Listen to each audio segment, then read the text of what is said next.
of my parliamentary party to that question. And I accept that answer with good grace. Every decision I've taken has been about putting the country I love first. That is why I will resign as leader of the Labour Party. Well, you know what? In the end, he did do the right thing, and there were some achievements, and he's an honourable man, and he cared about public service. Guys, that's not what happened just now. In the last half an hour, Keir Starmer resigned, and he resigned because he was pushed. Most of his issues, most of the things which have damned him from, let's face it, within days, within weeks of him becoming Prime Minister back in July 2024, or of his own making. They were things he chose to do, cutting the winter fuel allowance, damning everybody who wanted to have a public inquiry on the grooming gangs as jumping onto the far-right bandwagon, the two-tier policing after the Southport riots. This man brought it on himself. He was not a good Prime Minister. There was two things on that manifesto. One was a picture of Keir Starmer and the word change. Well, promise made and promise delivered in that sense. If he's not, let's be honest. But look, I mean, I don't really want to make light of it, but I am cheesed off, Julia, because what we promised in opposition was competence, and it's been anything but. I'm embarrassed. I'm really, truly, honestly, I am embarrassed, because I did think we would be competent. We've not been. I've no idea whether there'll be a contest or a coronation. But what I do know is the British public have simply had enough of political parties chopping and changing their leaders at will. We vote for somebody in a general election to be our Prime Minister.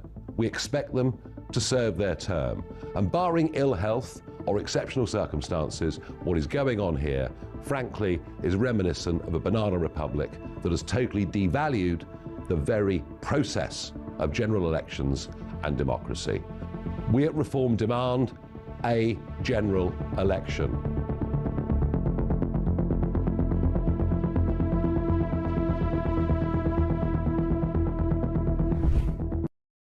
Across the UK, on DAB+, on YouTube, on your mobile, and on your side. This is Talk.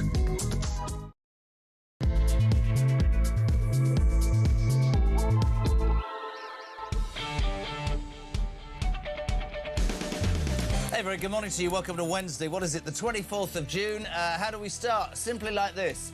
It's not coming home, is it? I mean, honestly, what an hour. Sorry, I watched half an hour. Pretty uninspiring. Great headline on the front of the Sun today. Don't worry about a thing, because every little thing's gonna be... See, anyway, listen, I just respectfully would suggest, and I'll try and keep the faith, Harry Redknapp's on later. You know, it was pretty dismal, wasn't it? And everybody was jumping up and down after Croatia's now going, oh, it's a bit turgid, it's a bit England, but we'll see. And, of course, the Great British Bunk-Off, Wednesday the 24th of June. Today and tomorrow, this heat dome is supposed to be the hottest it's ever been in this country. I spend my time saying to this lot here, well, this is how it went this morning, you're all soft. We had a heat... extreme in the summer of 1976, and Christian, none of us were born. You boring old git. Anyway, it was only 32. 40 degrees they're expecting in major cities across the UK tomorrow, so schools are closing. Train lines aren't working because it's too hot. Buses aren't working. Everything's gone wrong. Are you staying at home? How hot is it where you are? Let me know. I mean, is it affecting alarm clock Brits? You're out grafting, aren't you?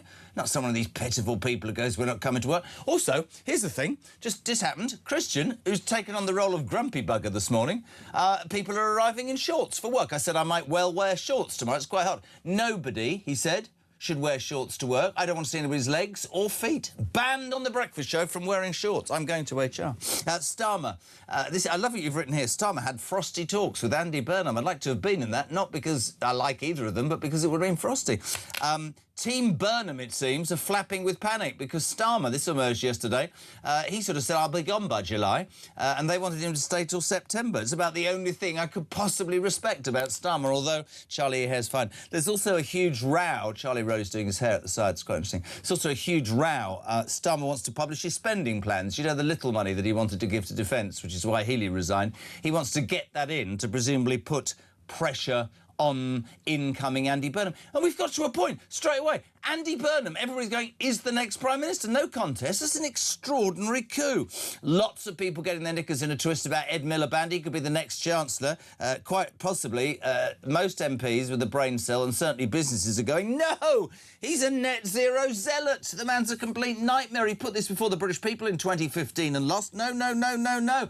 They're all jockeying for jobs. Did you see old Ange yesterday? She made a speech. They're all hoping that they're going to get a job and that they will be the person that Andy Burnham has trust in. But one thing we can exclusively reveal, we're not saying it's true, and I'm not saying it with a smile on my face, because he doesn't like me, seems that David Lammy might well be sacked. 6:05, 0344. Sorry, I'm going to do a moment's silence. I can't. For David Lammy. Listen, I'm sure he'll get another job. Not. 0344 419 1000. Tommy is here in shorts. That's upset Christian. I thought he looked great, but apparently Christian doesn't. I think Tommy... Anyway. 0344 419 1000 for your calls, your voice notes as well. First voice note today, you get a gluten-free chocolate bar. That'll be nice for you. That's your prize. And text on 87222. But we say a very good morning to a man who is dedicated to his craft, a man who we failed to get a car for this morning. A car would be sent to pick him up, but no, he's walked here. That's how dedicated he is. Charlie Rowley, good morning. Not a sweaty bit on you. Oh, I'm absolutely beside myself, honestly. It's, well, I'm beside you this morning. Yes, but it's, hinge and bracket are back. No, these things happen to... But we're here and we're on time. And so it all went wrong, did it, car-wise? It did, yes. But, you know, that's... These How things are happen, you these things surviving happen. the heat? Because I've been going back home, at the coast, it's a little bit cooler, but, geez, honestly, last night I was sweating like I don't think I've ever been this hot, have you? Oh, I wouldn't say that. Just do the show. Sorry. Don't talk about your private life. Yeah. Oh, he's gone red. Lots of... I think napping is the answer. Yes. Lots of sleeps in the afternoon because it's so difficult to sleep with? at night. Well, chance of it, I think. Oh, God. But, you know, if you're... The Sahara Desert of relationships. but if you're like last night, if you were gripped by the World Cup... well, let's talk about that. What a load of crap. I say grip. I mean... Do you know, honestly, and everybody said to me, oh, you're grumpy. This is ridiculous. You should be really positive. England are great. Now everybody's walking around Talksport going, it's pretty crap, wasn't it? Yes, because we always flattered and deceived, because we always had the handbrake on. And if you can't get past Ghana, what chance have you got against France or bloody Spain? Yeah, I mean, I think... Lots of people waking up this morning who saw it last night would probably agree with that. But, you know, we've got to keep the dream alive. Why? We all have... Well, it's not coming home. Well, it's not... you know, no, I'm joking. 4 years ago, Argentina lost their opening game, I think, in Qatar. You wouldn't know And this they went about on to Charlie win. Rowley. Charlie Rowley, for everything that people might assume about him, is a massive football fan and a professional boxer. 0344. You've been battered, right? No. 0344 419 1000. Michael, first up, I'm going to a building site today and to be sweating my bits off. I tell you, there are lots of people, of course, who are going to have to work through it, and that's... we've got some breaking news. Get ready. We've got some breaking news about the leadership campaign. This has just come up on my feed. Starmer ally. Have you got your breaking news thing? Starmer ally Darren Jones. You remember Darren Jones, the one who said, no, all the people that come in boats, they're women and children. He says that he will not stand against Andy Burnham. It's a clear path. It's a clear path. Let's talk politics, my friend. Talks yesterday between Starmer and Burnham were apparently frosty. He's raging, Starmer, isn't he? He hasn't looked in the mirror and gone, I was crap. He seems to be raging that everybody's, you know, decided to get rid of him. Yeah, and he had drinks in the Downing Street Garden the day after, a little bit after that he announced to the country that he was stepping down as leader of the Labour Party and therefore Prime Minister. And it was described as a bereavement party. Oh, really? People were sad. He felt betrayed. It was effectively a wake where he was saying goodbye to everybody, and everybody felt how hard done by the Prime Minister had been. And you think, well, hold on a second. What about all the people in England? How hard done by have we been for 2 years? Well, exactly. And, you know, people were celebrating. I mean, look, I don't dislike the man on a personal level. So you know him? I don't hate... anywhere. I've seen him in meetings. I remember he was still leader of the opposition when we were dealing with COVID, and we had Zoom meetings where he would be very affable, actually, more affable in private than what you've seen in public. And he seemed to actually not necessarily get it, but he knew, it seemed to me, how to just manage a meeting. So yeah, but that's my point, and I'm not trying to be argumentative. That he might well be good at doing a meeting, but all these faux tears and this bereavement. Try telling that to old people who died of cold. Try telling that to farmers who took their lives. I've actually got no sympathy for him. I think he was over-promoted. I think he over-promised. I think he totally under-delivered. I think he is symptomatic, actually, here I'm on one, of a range of politicians in this country who just are not bloody well good enough. Somebody said to me yesterday about Burnham, which I think is really interesting. He's the Labour Party's Boris Johnson, and their fear, and this is somebody inside Labour, is that they'll all move in behind him because he's got this ability. He's quite... Sarah Vine writes a great piece in the Daily Mail today saying it is Boris, like he's got something, people go with him, but scratch the surface and there might be trouble. But, sorry, maybe I'm on my own. I've got absolutely no sympathy with Keir Starmer or his tears. He was dreadful, man. Dreadful for the country. Don't get me wrong, he was completely found wanting. He was not equipped, he was not skilled. Why didn't he say sorry? He was not qualified. Why didn't he stand at the lectern and go, do you know what? This was too much for me, this job, and I would accept. I haven't got it. I've tried my hardest. I've made some mistakes. God bless you all, and thank you. Well, I'd probably, because he doesn't see it that way, and that's the problem. That is the problem. The man has never been able to do politics. No. And that is, he has come in thinking that he's been able to manage a civil service department before when he was director of public prosecutions. He thought he could just replicate that. And how badly did that go? And well, as you say, God, I'm quite stroppy this morning. Over-promoted. You're absolutely right. But I'm not as look, terrible damage to the country over the last 2 years. We've moved backwards. Everything that he has said... I wish him and Herman nothing but no good luck at all in their lives. I'm sorry, Herman's an absolute disgrace. Still out yesterday going on about the Chagos deal, still going, we're going to get it across the line.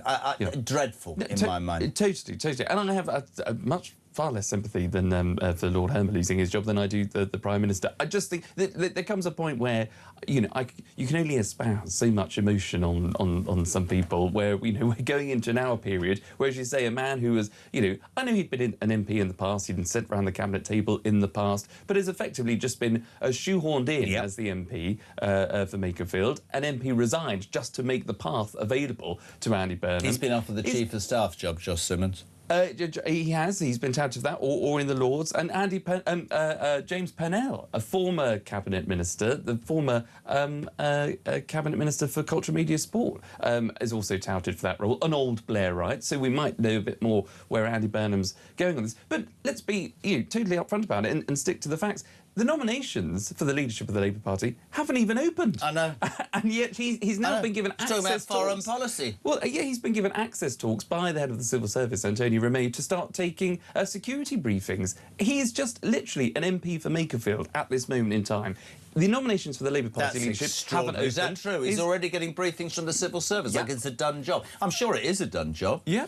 Well, now if Darren Jones is saying that breaking news, if he's decided not to throw his hat in the ring, then it's obviously a done deal. But I think, and this is the confusion of the Labour Party, because there was rumours that Andy Burnham's team thought that he was going to get 3 months to do all the preparation. He thought that there was going to be a leadership contest because Wes Streeting continually said that if there was a contest, he'd fight it. So I think Team Burnham were ramping themselves up for this competition between him and Wes Streeting, which would give him the chance to go around the country and say what he thinks and give his plan. But no. Starmer, listen, it's probably the only clever thing he's done. He didn't call a general election. He went, no, you can have it. I'm gone in 3 weeks. Yep. Knowing full well that there would be no opposition to Andy Burnham. So within 3 weeks, he's got to deal with all of this. And now, exactly, and Darren Jones is a key ally of the Prime Minister, so he's probably playing into that to think, you know what, actually, you want it, you have it, and you see what kind of mess you make of it. But we're already seeing the fractions of not having a contest, because the constant chatter, particularly in the newspaper, is about who is going to be the Chancellor. And you've got divisions over whether it's Ed Miliband, someone that's seen as he was a former advisor to Gordon Brown in the Treasury. He was... Well, let's just look at the front of the Mail today. Don't put economy at the mercy of Red Ed. Growing alarm amongst city leaders over the prospect of Burnham installing left-wing net zero zealot Ed Miliband as Chancellor. He's been using his spads. Do you know this? No. Do you not know this? Burnham's, for the last month, has been using Ed Miliband's SPADs to get everything going. So they've all done their bit to try and get a job. Yeah. How do you pay it back? We were talking about the makeup of the cabinet yesterday. Just going back to Starmer, apparently there's a massive row brewing over the defence plans. This is really interesting because the defence review that Starmer, 10 billion, which is 18 billion shy of what we need, right, caused John Healey and Al Carnes to say you don't care about the security of your country and to do one, and yet he wants to publish that. Other people are saying he wants to publish it because it's going to screw Andy Burnham, that actually Starmer's turned into a bit of a I don't know what. Well, the criticism of Keir Starmer, aside from all the things that you talked about, the winter fuel payments, the inheritance tax on farmers... and the Chagos Islands. I mean, where do you want me to go? Waspy women? What about our armed forces? Bloody disgusting. All of that. National inquiry into the rape gang scandal, failing to do that. Absolutely. But he's one of his other criticisms was obviously never hear Keir. He preferred the international stage. He preferred all the foreign trips, dealing with foreign leaders. He's now got to go... I mean, you said you wouldn't mourn the loss of David Lammy. You probably won't get another job. But the Prime Minister, will be the former Prime Minister in only a matter of weeks, will want to get another job. And I can only imagine it will want to be one on the global stage, probably part of NATO, maybe part of an EU regrouping, reloving, if that's a word. So if that appeared in front of me for a job interview, I'd say the following. So you ran the United Kingdom into the ground. You stood there and you lied and you gaslighted and you said the economy's stronger and wages are rising and taxes are down and we're more secure. Absolute whatever you want to say. And before that, you were the Director of Public Prosecutions. And Boris Johnson said this, and the whole world recoiled. All the newspapers had a go at Bojo. You missed Jimmy Savile. Those are two references I'm going to take. You're not getting the job. But we all know you'll get 160 grand a year as the ex-Prime Minister, and you'll probably get a job. Good riddance. Sorry, I have no sympathy. I have fear. Listen, I don't want Burnham to succeed, but I genuinely don't think that, I mean, somebody said, it's a bit rich. Your point about, they've been rushed into it. They've been planning this for months and years. Well, the irony is that the Prime Minister, the current Prime Minister, keeps saying, had many years to prepare for government. Yeah. He was in the leader of the opposition for about 5 years after Jeremy Corbyn lost the election in 2017. So Keir Starmer had plenty of time and plenty of people around him to prepare for government and turned up with a sheet of blank paper. Andy Burnham, you would have thought, who has always actually been courting the leadership. He made a huge song and dance about it at the last Labour conference, where he sort of came down, was angry, chumping at the bit, chuntering from the sidelines about some of the issues in the Labour Party, and everybody thought, Andy, that's a bit sort of out of touch, give the Prime Minister a bit of a chance, and he retreated back to the north. He's now... Retreated back to the north. Got into his cave up there north of Watford Gap and sat there with some water. Brilliant. Listen, can I just talk in water? You think this is seamless? Today is the Great British Bunk-Off. Oh, yes. Not up. Workers and people staying home. 40-degree heat wave looms. Where are you? How hot is it? What are you doing, Jane? Good morning. Morning, JK. 6 o'clock. I'm out in my veg patch watering my plants because it's bloody hot. And seeing as though the good old Labour government are doing nothing for our British farmers, I thought I need to grow some of my own vegetables. Anyway, enjoy the hot weather. I imagine you grow your own vegetables, Charlie Rowley.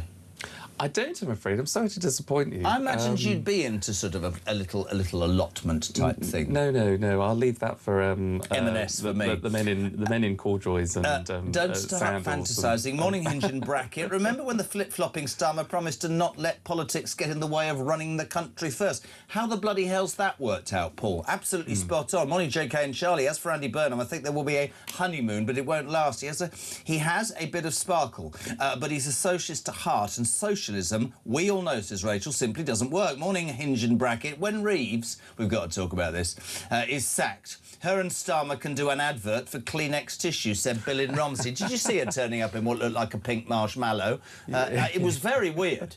So, I would say that she and Starmer are inextricably linked. She wasn't at his farewell. She was stood there looking incredibly awkward in ballet pumps, by the way. That's how much I looked at the photograph. Looking awkward by Andy Burnham, but nowhere near Andy Burnham. She's going to be fired, isn't she? Oh, absolutely. Yeah. I mean, there are talks that she's just, she will be offered another cabinet position. So As what? Well, this is the thing. I mean, you can't move her to the Department for Work and Pensions. She couldn't even save $5 billion from the welfare bill as Chancellor. What do you give her transport for? Where she knows where maybe all the strings are in the Treasury to be able to fund infrastructure projects. But if you are breaking down the government of Keir Starmer, you have if Starmer's gone, Lammy has to go, Rachel Reeves has to go. There's one or two, I suspect, who would be seen as loyalists: Darren Jones, Steve Reed, Nick Simmons, Thomas Simmons, or whatever. He's going to bring women in. Apparently, Ange has been posturing for a job. Lucy Powell has been central. Lou Haig, convicted fraudster, fact, not lying.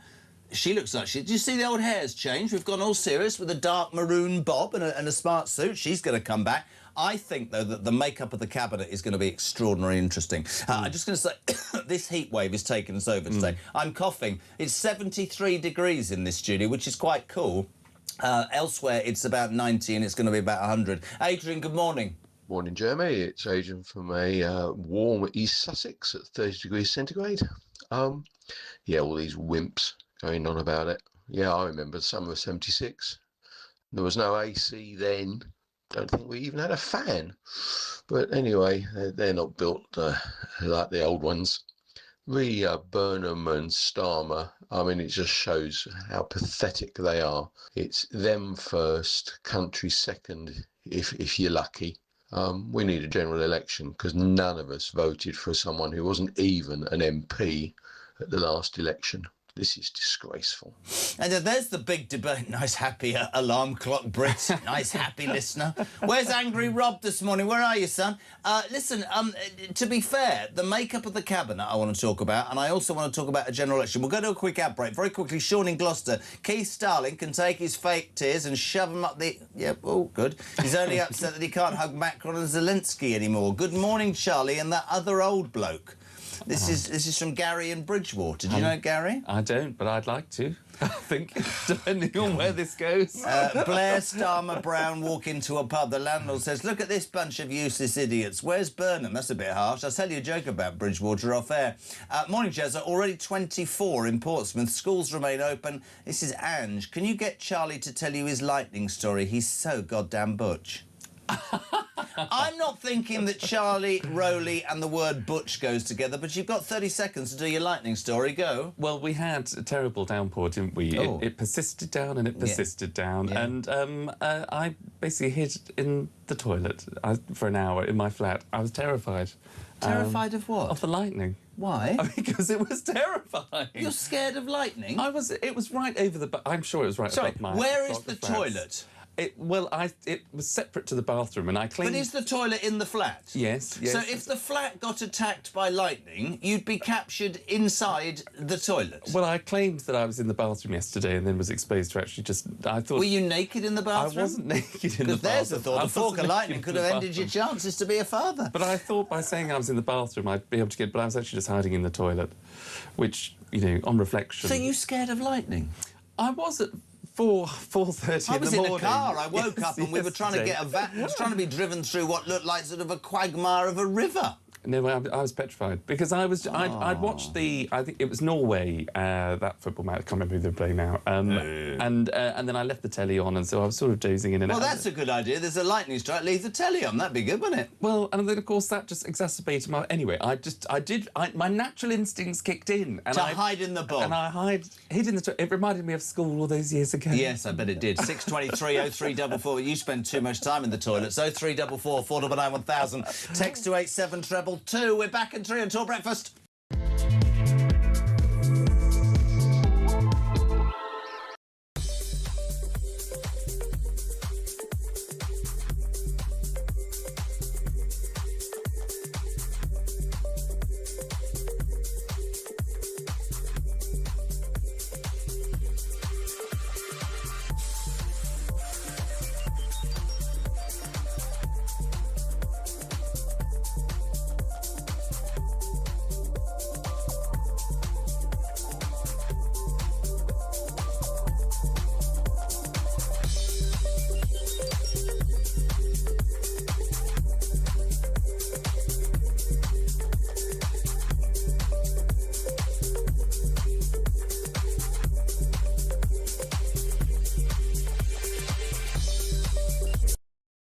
What they're ashamed of is the English flag.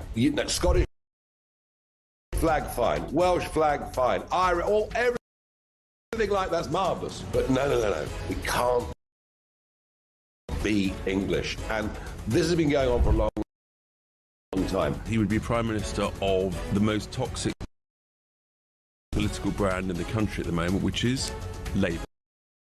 And that is what we will be battling against. Our Prime Minister is allegedly attacked by another nation and nothing is said. This is a reminder that Russia regards the United Kingdom as a hostile power.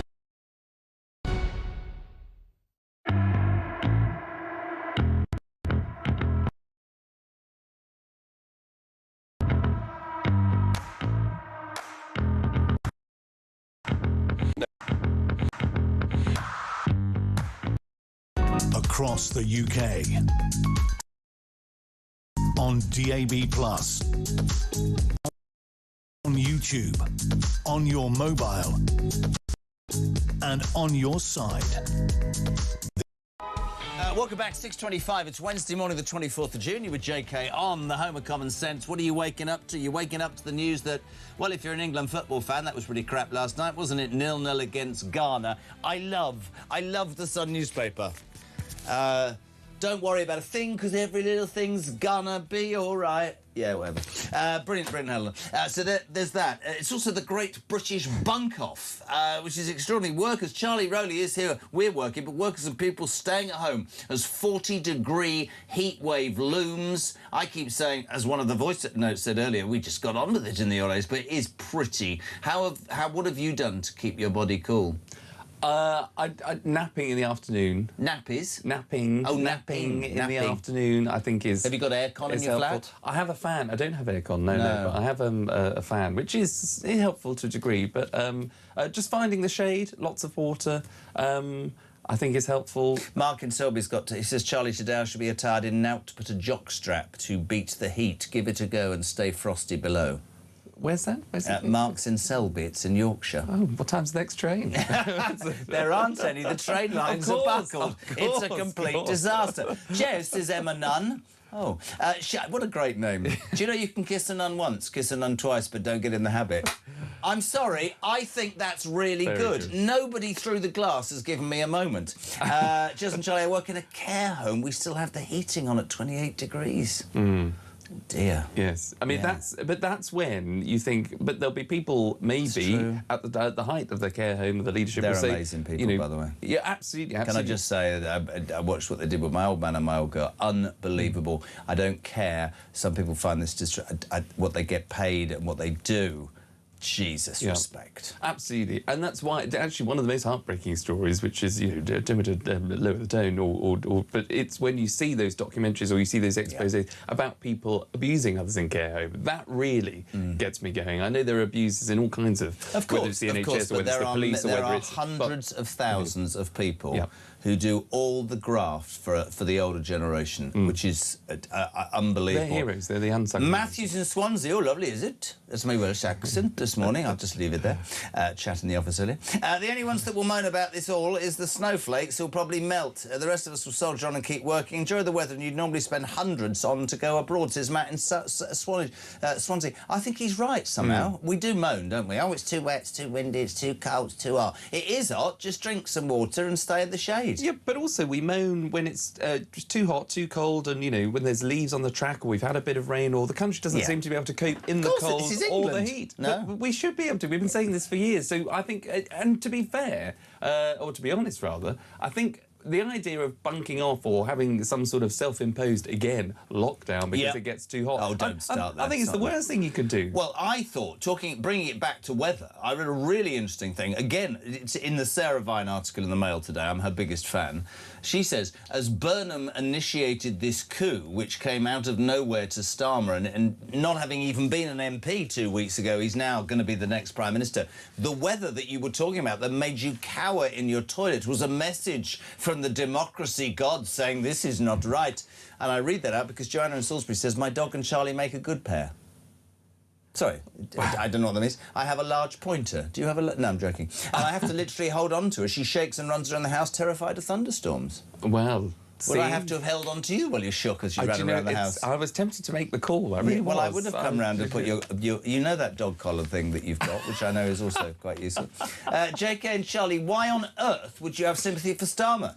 A day after he was elected, he found a wrecking ball and demolished our country. Good riddance, says Margaret in Birmingham, to bad rubbish. Paul, good morning. Good morning, guys. Just want to say that I don't believe there's actually one decent Labour MP in the party who is financially astute or has any dreams or aspirations to get us to a low-tax, high-growth economy. Every one of them seems to want to tax, tax and tax and try and replicate the North Korean lifestyle oppressive model. I think it's a really good point. I think we've talked endlessly about that Labour front bench. You grow businesses and the economy in its entirety by lowering taxes. This government doesn't understand that. And the point that Paul makes, which I think is so salient, is we were talking for the break, Rachel Reeves will presumably go. Who is there? Who gives you know, when I talk to politicians like Ian Duncan Smith, right? You go, God, that's gravitas. He served his country, knows what he's talking about. He makes sense, right? A man who should have been, in my opinion, Prime Minister. You don't see that gravitas, and certainly now they're all rushing around trying to get jobs. How do you see the Cabinet filling out? Do you think Shabana Mahmood stays at the Home Office? Because there's rumours today that he might try to water down her immigration reforms to buy the left off. Yeah, which, you know, again, for the people of Makerfield who voted 10 years ago Brexit in their drones because they wanted to protect our borders, because they wanted to take back control, they felt that they'd been left behind, like so many communities and constituencies of the north, only to then vote in this guy as their MP, thinking, all right, he's not going to change things too much, or he's going to sort of, you know, live up to the promises of, you know, not watering down those kinds of things, and he's now gone to do it. You know, we're going to see maybe more immigration if Shabana Mahmood's proposals are watered down. But that's a conversation between, I guess, Burnham and Shabana Mahmood. Do you think she stays? I think she should. I think of all the people, actually, you know, Yvette Cooper was the Shadow Home Secretary for 5 years, became Home Secretary, and did diddly squat. So we're going to leave her there. The big debate, right? The big debate. Just some questions for you. She goes, Rachel Thieves, not another job, completely out of her depth. Chancellor for you? I think it'll be Wes Streeting. Do you know what? I think that would be a bold move. I think that would be not a bad move. Is he qualified? Is he capable enough? Has he got any Treasury experience?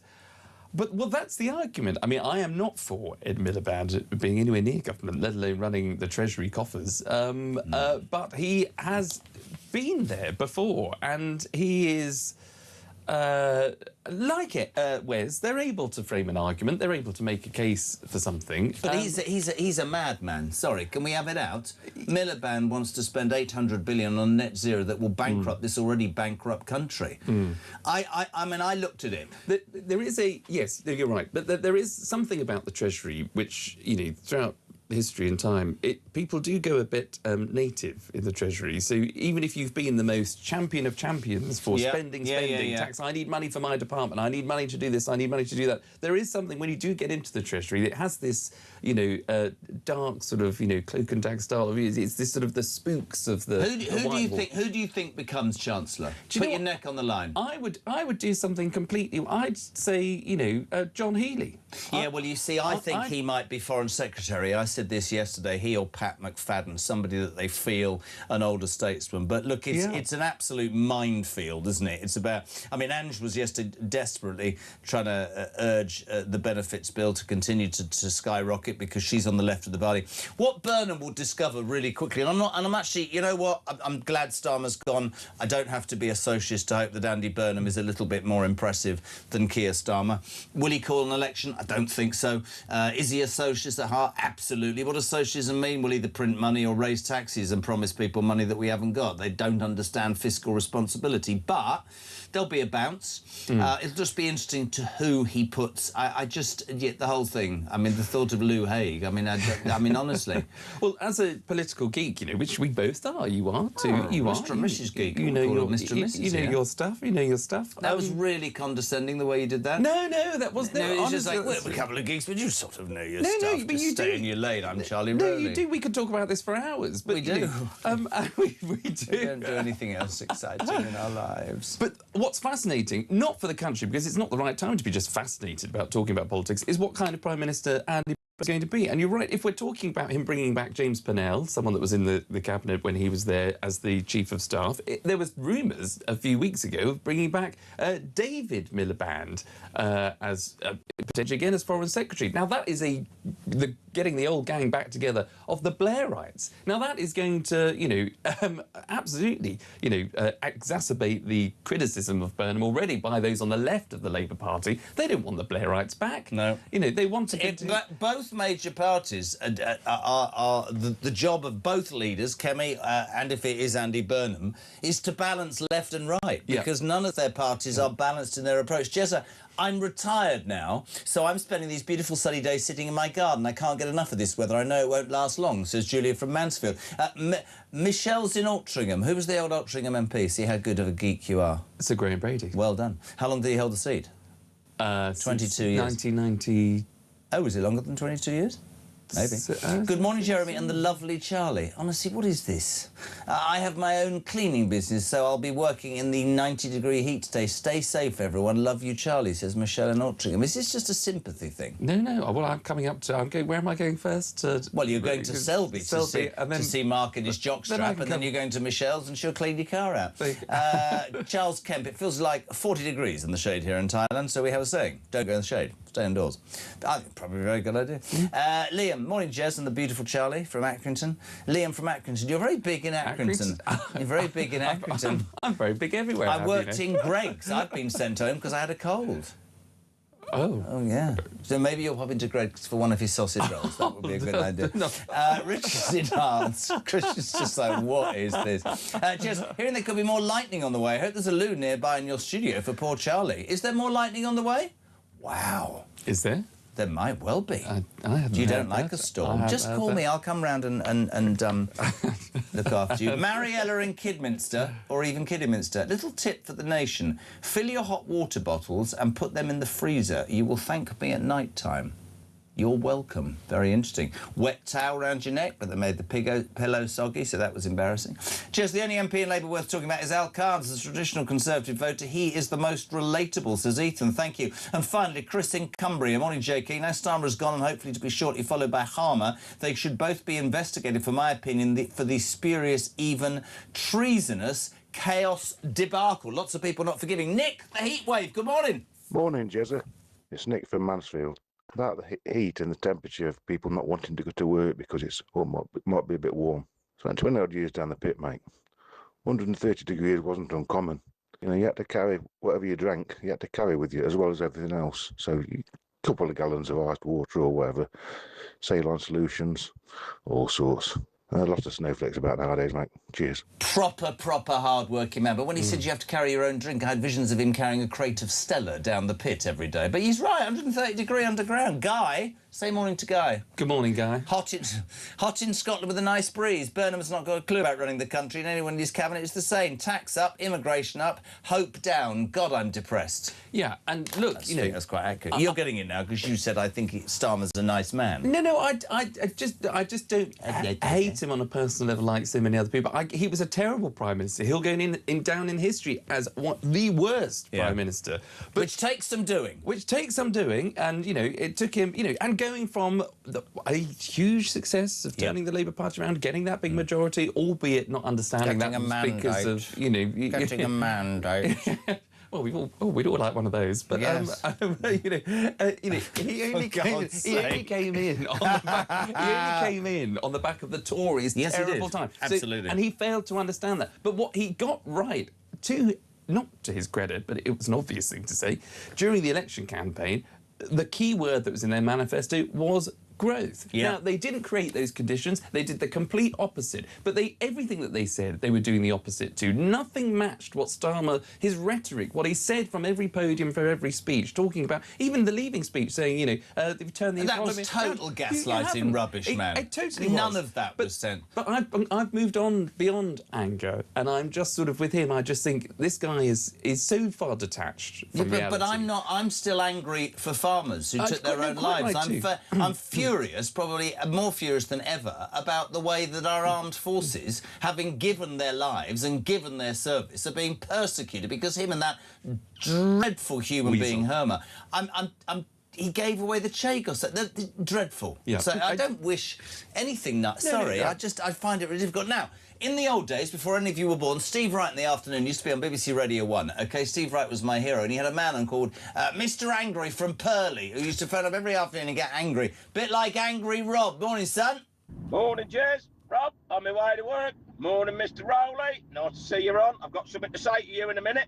Now, you're on about who should stay and who should go in the cabinet. Get rid of the lot of them. Rachel Reeves, put her in a trebuchet, launch it towards France. You go on about Will Streeting. Do you mean the man that was pushing puberty blockers? That bloke should be done, because the Germans had people like him in World War II experimenting with crap like that. That's just pure evil. He shouldn't be anywhere near decisions are made. The bloke's a jerk.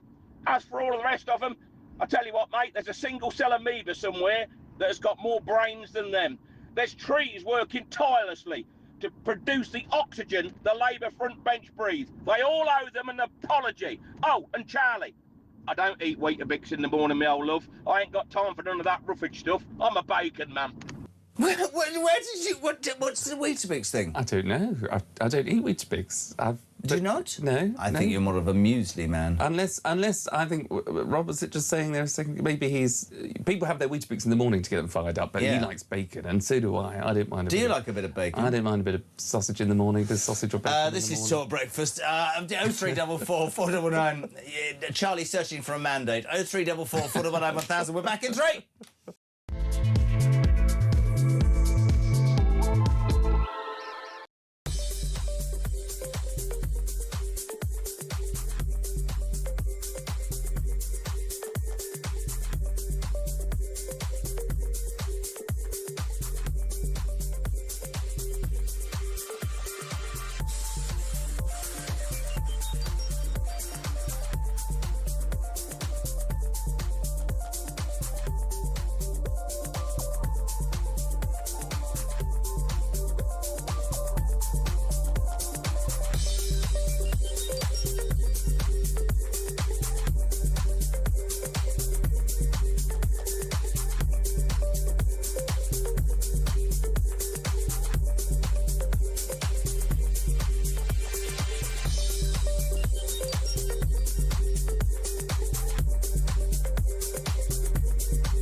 Across the UK, on DAB+, on YouTube, on your mobile, and on your side. This is Talk. Welcome back, Kirsty Schofield in just a tick. Charlie Rowley is here, my sidekick, my friend, my hinge to his bracket. I nearly said the wrong thing. Morning. Here's the thing for both of you. Perhaps Rosie Duffield will be welcome back. In her words, she's a socialist and given a cabinet job. Many women admire her. Stand on trans issues. Burnham, Cambridge educated, is a con man, says Jackie. Ooh. Lisa. Charlie is such a lovely man. What a lovely individual he is. What a joy to watch you two in the morning. Stay cool. Great show because Charlie's on it. Do you pay these people? $5 is in the post. Do you? Yes. No, but that's lovely to hear. But you're only as good as, you know, who you're on with, and you bring out the best. In fact, you bring me on and you bring out the best. I've never brought you on. You bring 0344 499 1000. You're waking up on this Wednesday morning, the first full day. Well, not the first full day, but Keir Starmer, he's toast. He's going to be replaced by Andy Burnham. England football fans waking up, bit glum. A particularly turgid 0-0 draw with Ghana, but apparently I'm supposed to tell you, don't worry, it's fine, it's coming home, like Ella is. The Great British Bunk-Off starts today. 40-degree heat today and tomorrow. Workers and pupils staying at home, schools closing, people not going to work. What are your thoughts on that, actually, Alarm Clock Brett? That's what I want to know. Do you think that's a con job? Do you think we've all gone a bit snowflakey? Do you think people should keep going? Or do you think, and I quote, that actually it makes sense to do that? And we're beginning to see the transition between Andy Burnham and Keir Starmer. They had a meeting, there was arguments about defence, that his team wanted longer. And Charlie Rowley, you nailed this. You absolutely nailed it. The nominations haven't even opened to be the Labour leader, and he's getting briefings from the civil service, Andy Burnham. Yeah, I mean, I think it's a scandal, actually. I mean, it is because what, you be scandaled then? Well, because this is a total stitch-up, and you know, people have asked about the question: should there be a general election? I'm actually one of those people that think, look, when a government comes in, when you elect a party, it should serve out its term, and I do believe that. Not if you change it. I think the Tories were complicit in this as well. I think it's fundamentally wrong. You can talk to me about the constitutional pros and cons, but Boris Johnson was the lead man, not Rishi Sunak and not Liz Truss. Yeah, but you know, Boris did eventually call it an election, and the title was Get Brexit Done. People argue whether we got that done in the end or not. And to be fair, even though it went wrong for her, Theresa May, she did, having said she wasn't going to call it an election after taking over from David Cameron, she did about 8 months later. Now, it went horribly wrong for her. She was 20 points ahead in the polls and obviously ended up losing seats. So it was a bit of a disaster. So Andy Burnham has a choice to make whether he thinks he's not going to call an election. Well, I don't think he will, and I can't see it. But what is the scandal for me? Because I do think, actually, in terms of this movement this morning, if you're watching. But he has literally just been parachuted. This is to save the Labour Party. That's all that this has been geared for. This has nothing to do with the country. There are we talked about, even though I know people are maybe far less sympathetic than I about Keir Starmer going, even though I'm not that sympathetic. But anyway, we'll put that to one side. There are people who have been in the front bench politics for the last 10 years. These are people that should have a plan for this country. These are politicians. I mean, Yvette Cooper, don't get the wrong impression that I think that she... But I think that she is probably, on balance, more qualified to at least run for the leadership rather than... She's absolutely awful in the Home Office. Totally. But there is something about her being I give the you shadow that. team. And she won the election. She won a seat in 2024. Obviously, she retained her seat. She was part of that manifesto.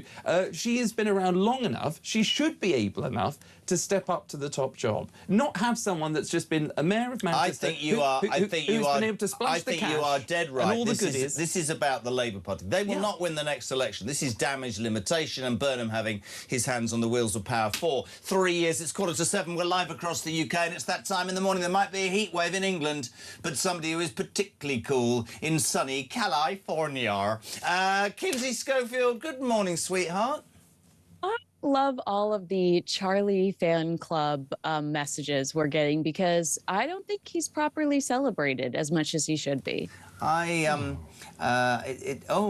sorry, it's beginning to sound like Boy George and Graham Norton. Can you get...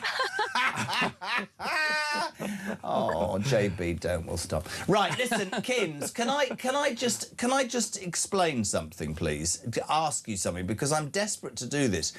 There's real sort of debate in many papers about Harry and Meghan coming back to England for the Invictus Games, but more than that, and I wanted to talk to you for the last couple of days. Over the weekend it came out that King Charles has offered the exiled son accommodation, potentially at Buckingham Palace, which is a massive, massive plus for, I'm sure, the Sussexes to say we're still in the fold and sell whatever tins of jam they want. Is it true that Prince William is raging and is now at odds with his father? What do you know to be the truth, Kinsey? I mean, I don't like the way that Prince William has been painted as this guy with anger issues over the last few years, because we have seen him in some very difficult situations between Catherine's cancer, between the family being accused of racism, and I've never seen him pop off. Is he disappointed? Does he disagree with his dad? I think we all are. I think we all do. You know, and imagine being a fan, a supporter of Harry and Meghan, who have heard for the last 6 years that this family doesn't care about your mental health issues. They're toxic. They're racist. To watch Harry and Meghan then jump on a jet and head over to the United Kingdom to pretend all is well, you must be confused too. I do think that Prince William is not going to meet with his brother. He's going to keep his distance. You know, it was Omid Scobie that accused Catherine, the Princess of Wales, of racism in the Dutch version of Endgame. It was just a few weeks ago that Meghan sent a nasty internet troll, a harsh critic of Catherine, a as ever goodie basket, which I'm was really gutted. I've never had one of them. It wasn't a great look. And so I think that the Prince of Wales will continue to protect his family's peace and keep his distance. I wish the King would do so as well. You've got to understand, I guess, and I'm just saying, Charlie's here as well, I guess the King it's his grandkids, he's not well, he's trying to do the right thing. The naivety to me of King Charles is those two are manipulative and they are duplicitous and they will use it to their own ends. And whether that gets out in the press, which will be the fear of all of the people at Buckingham Palace or St James's Palace or whatever, or whether they just use it for publicity, I don't think it's genuine. I'm sure on the King's behalf it is genuine, whether he's ill or whether he feels he's getting old. But I've heard this story for years in the thing that I used to do. You know, you make all the effort, the father's gone or the mother's gone, you make all the effort, you bring up the kids, and then at some point the other one returns, clicks their fingers, and the kids go, oh, they're wonderful, and it causes real resentment. It's bound to cause resentment because William and Catherine, in my humble opinion, are one of the main reasons why the monarchy hasn't already disintegrated in the United Kingdom. Yeah, look at all of the additional work they've had to take on over the last few hold years. it now. Sorry, I'm not jumping in deliberately, but there are lots of newspaper articles. The other thing I've got down here saying that Prince William's lazy and doesn't do enough. I'm sure you'd have read all that. I have, and I think he's done over 100 engagements so far this year. And you know what?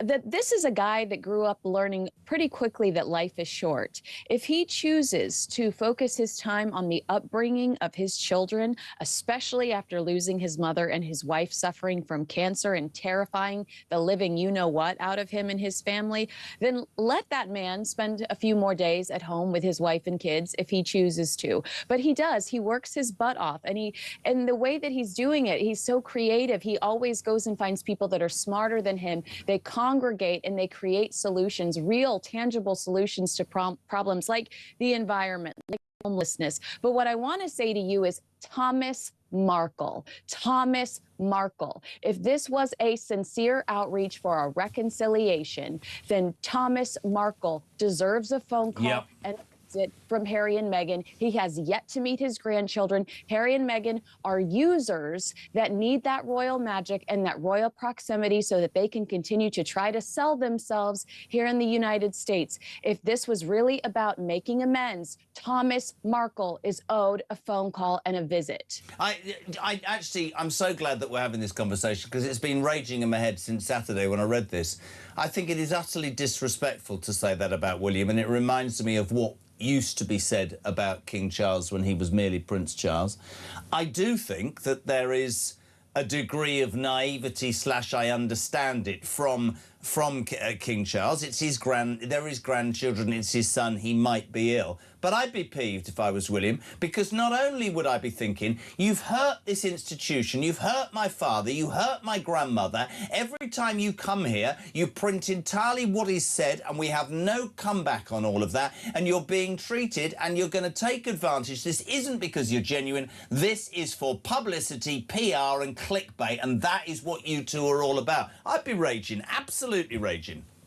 No, I mean, if it's true that he's unhappy, I not only endorse it, but I would tell him I'm on his side. And as somebody that has fiercely defended the British royal family and screamed from the rooftops they're not racist over the last 6 years, I would have a very hard time processing King Charles meeting with Harry and Meghan and the children and the everything's hunky-dory headlines that follow from Team Sussex. The reality is these are two untrustworthy people. They're opportunists, and this is extortion. Harry has threatened his father and lied about his father's what his father's capable of security-wise over the last few years to get his way. Charlie, I'd love to bring you in on this. What's your thoughts? I mean, Kins and I are as one on this. We think they're duplicitous. And no, I'm with you. And I was just sitting here thinking, you know, as sometimes often do, what would the late Queen do? And just thinking about it, she became monarch when she was 25. Yeah. King Charles became monarch when he was 73. Now, I know people think, right, what point you're making, that's obvious. But when Queen Elizabeth, late Queen, became Queen, she had, at such a young age, that sense of duty of protecting the monarchy, protecting the institutions, as well as being a grandmother. Balancing those two were incredibly difficult, and she faced, you know, issues in her time. But by the time that she got to the great Queen that we all knew her to more or less towards the end, she would have been, I think, clear-cut on this issue. She would have absolutely mourned, you know, Harry going across the States and sort of losing her grandson. But if there was any sort of door opening about them coming back, she would say, he's absolutely welcome. She is not. Because I'm protecting the monarchy, I'm protecting the institution, I'm protecting the United Kingdom. I completely get that, and I'm going to say something, Kins, to both of you that is contentious. You know, finally he grew a pair when it came to Andrew Mountbatten Windsor, and that should have been a lot sooner. I just think he'll live to regret this. Do you think that the British public will be happy to see Harry and Meghan sat in a royal castle after all the barbs and the rubbish they've thrown at the institution that is the royal family? Analytically, there is proof that the answer to that is no. You know, all of the surveys say that the British public wants nothing to do with Harry and Meghan, that they remember being called racists in Harry and Meghan's Netflix series, Happy Anniversary to Brexit, which they tore apart in the Netflix series. And I don't think that anybody wants a dime spent on protecting these two security-wise or housing them in a nice, beautiful palace. I could not agree more. And although, as I say, because I'm the only person in this building who's a granddad, I know it doesn't look old enough. I completely get it, right? I completely get it, but I think it will end in trouble. Kins, just to make you feel better, this show has turned into... Listen, your show resembles the Dick Emery show whenever Charlie is on. Can he please say, oh, you are awful, but I do like you? Says Mark. Well, no. you are awful, but I do like you. I genuinely want you and Charlie to do the full show together. Your chemistry is delightful, and Charlie is the sweetest thing to wake up to, says Richard. But don't feel left out. Kinsey Schofield, brilliant show as ever. It might be hot, but it's a damn sight hotter. Super hot now Kinsey's on, says Steve in Cambridge. Thank you, Steve. I'm free. I'm single, ready to mingle. Give me a call. Sorry, what has this become? He's after a mandate. You're single and ready to... When are you back in the United Kingdom? I am there for Prince Harry's return, so very quickly I will see you. You're coming over. We'll get Steve on Cambridge in. Listen, we love you. Thank you so much. Give our best to the United States of America. The brilliant Kinsey Schofield from Kinsey Schofield Unfiltered. Check it out, Charlie. Listen, it's one of those times, isn't it, where... there isn't a massive news story. We're all sitting and waiting to see how the Burnham nomination, coronation, ascension to the throne, cabinet all works out. We've only got a minute. Do you think he'll do a good job as Prime Minister, or do you think he's tarnished before he starts? I think it's... I mean, it can only go one of two ways. Again, the most obvious thing to say. But if he gets the... Well, if he gets a say in the defence investment plan, which I think he should, I think that's any Prime Minister incoming should be able to have a say in that. And if he just commits the money to the defence, the most obvious thing, the most low-hanging fruit you could be able to do, say, yes, give money to defence. Yeah, but do you think... All right, we haven't got long. Do you think he'll cut welfare benefits to pay for defence? No. Do you think he'll drill in the North Sea? Not if we have Chancellor Ed Miliband, no. Well, he's screwed then, isn't he? Because one of those two things need to be dealing with why we are in such a bad position. Just to remind you of that breaking news before we go, Darren Jones, Senior Minister, the Secretary of State for the Prime Minister, just revealed on Sky that he will not challenge Andy Burnham for the leadership, which means it's a clear run to number 10 from a man who 14 days ago wasn't even an MP. We love you so much indeed, Charlie Roddy. Thank you so much indeed for coming on. Sorry about the taxi. He'll be back next week. It's almost 7 o'clock. We're live across the UK. So much to do. We'll start next hour with Ben Habib. Got some great guests lined up today. 0344 499 1000. Text to 87222. And the news at 7 is next on the...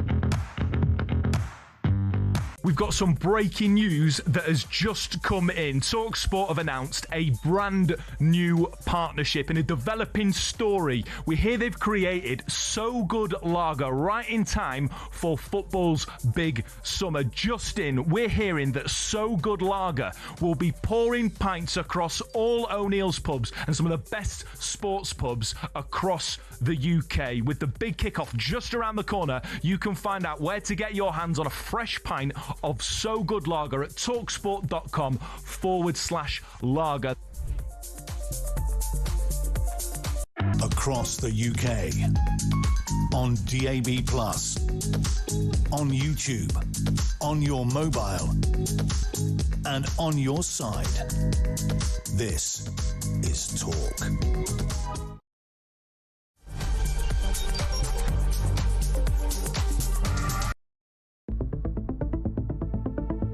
The question my party is asking now is whether I am best placed to lead us into the next general election.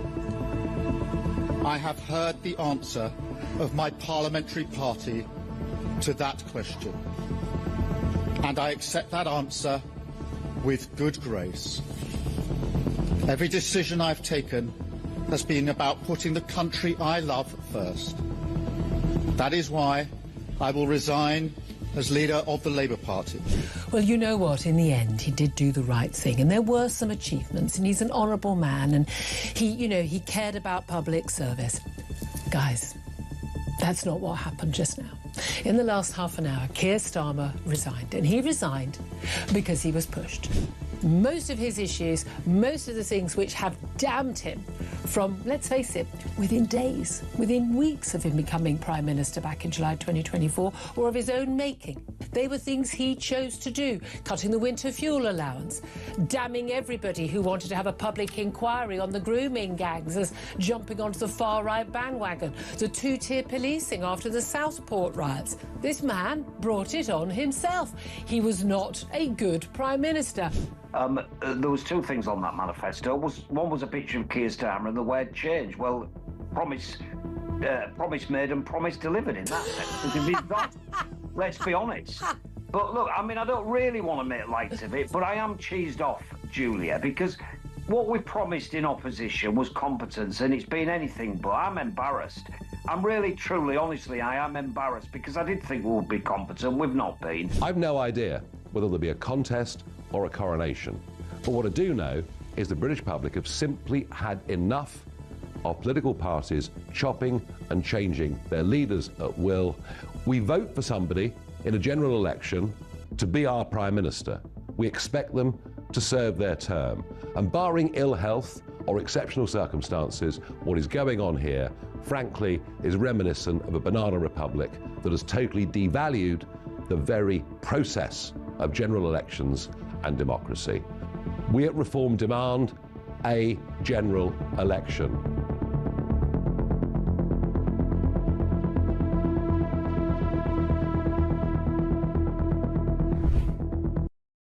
Across the UK, on DAB+, on YouTube, on your mobile, and on your side.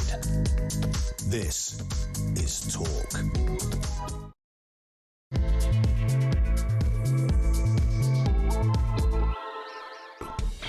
Welcome back, or welcome along. Just gone 7 o'clock on Wednesday, the 24th of June. We talk, of course, the home of common sense and where the alarm clock breaks. Those of you graft and are at home going, it's too hot. You're paying all your tax, you're doing your business. You come here and give us your views on the day's news. As ever, three ways of contacting us: 0344 499 1000. You can make a call. We'll put you on live. You can use the same number for a voice note. Christian cuts them all the time. And you can send a text, 87222. Start your message with the word talk. So much going on. What are you waking up to? Well, of course, England drawing with Ghana, but apparently, according to the Current, don't worry about a thing, because every little thing's gonna be all right. See what they did there? I love that. Lots going on with the football. Also, and Harry Redknapp this hour responding to that result last night. The Great British Bunk-Off, workers, schools, almost everybody is apparently going to go to work today. Now, us old-fashioned, non-snowflakey old people go, just get a move on, get a bottle of water and go to work. But apparently half the country is going to grind to a halt. So let us know where you are and whether that's something you agree with. 0344 499 1000. And, of course, the ascension of Andy Burnham, who 2 weeks ago wasn't an MP, to the most powerful job in the land, the Prime Minister gathers pace. We hear overnight that he will start... This is extraordinary. Andy Burnham will start receiving government briefings and meetings with the Cabinet Secretary as soon as possible. Can I just point something out? The nominations to be the next Labour leader have not even opened. This morning, Senior Minister Darren Jones says, I might have the numbers, I'm not challenging Andy Burnham, he's the man. That's the right-hand man of Keir Starmer. So if it's a done deal, right, why even have a contest or even open nominations? It's an extraordinary coup to think that a man who wasn't even an MP 14 days ago is already going to be getting civil service briefings from the Cabinet Secretary. Rachel Reeves... Sorry, Starmer's gone. I want her and Lammy to go on. I make no apology for that. Rachel Reeves, we are reporting from the Financial Times, is set to accept a junior cabinet position after Andy Burnham will sack her as Chancellor. Really? Would she take that? Would she be as successful as she hasn't been at being Chancellor? I have no idea. 0344 499 1000. There's a big argument going on in Westminster. Well, not just basically within the Labour Party. They're all pitching for jobs. Starmer wants to have his defence moment. Burnham wants the... It's extraordinary.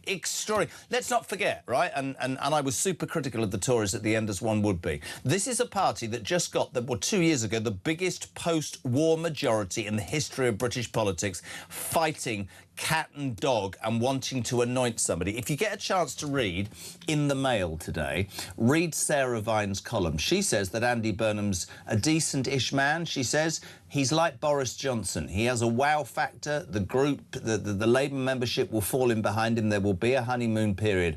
But she uses a phrase which is really interesting, which is, you know, what's inside, really? How much depth is there? If you cut away the lovely part, and maybe you could criticise many politicians. Listen, nothing could be worse than Starmer, but I do believe that Andy Burnham is a true socialist in what many people don't really understand, which means taxes will go up and people will be paid who probably don't deserve to get a pay rise. They could be seen as cynical. Phil, good morning. Good morning, Jeremy. Andy Burnham has got no intention of calling an election, knowing full well they'll probably get mullered and he won't be Prime Minister, which is why he went and stood in the by-election, because he wants to be Prime Minister. Therefore, why is he going to jeopardise that by calling an election? I think we are in for a rough ride, but some people might like a rough ride. Well then, good for them. And here's a big up for all the alarm clock Britain that are literally holding this country together. Sorry, was he flushing a toilet? I have no idea. Great voice note, Phil. Thanks very much. What were you doing? It was like take a gap. Matthew Nichols, will the man of the North, Andy Burnham, remember his roots when he moved south, or will the North become a distant memory? Matt's in Swansea. Tony Lewis, good morning, Jez. This is a really interesting text. He said, I've just had a terrible thought. If Andy Burnham, who up until 2 weeks ago was the mayor of Manchester, can literally become Prime Minister of this virtual country overnight, just think, could Sadiq Khan do the same? Oh, my God. Let's say good morning to my first guest this hour, chairman of the Great British PAC. Good man. Good man. We like him very much. Ben Habib, good morning. Welcome to the show. Good morning, Jeremy. It is, I'm going to cough because I'm so frustrated.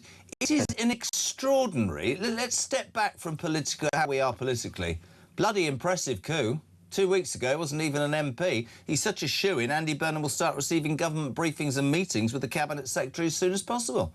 Bloody nominations haven't even opened, Ben. It's extraordinary. And the election that he won in order to become an MP wasn't even required. An MP stood down effectively to allow Andy Burnham to become an MP, to therefore become Prime Minister.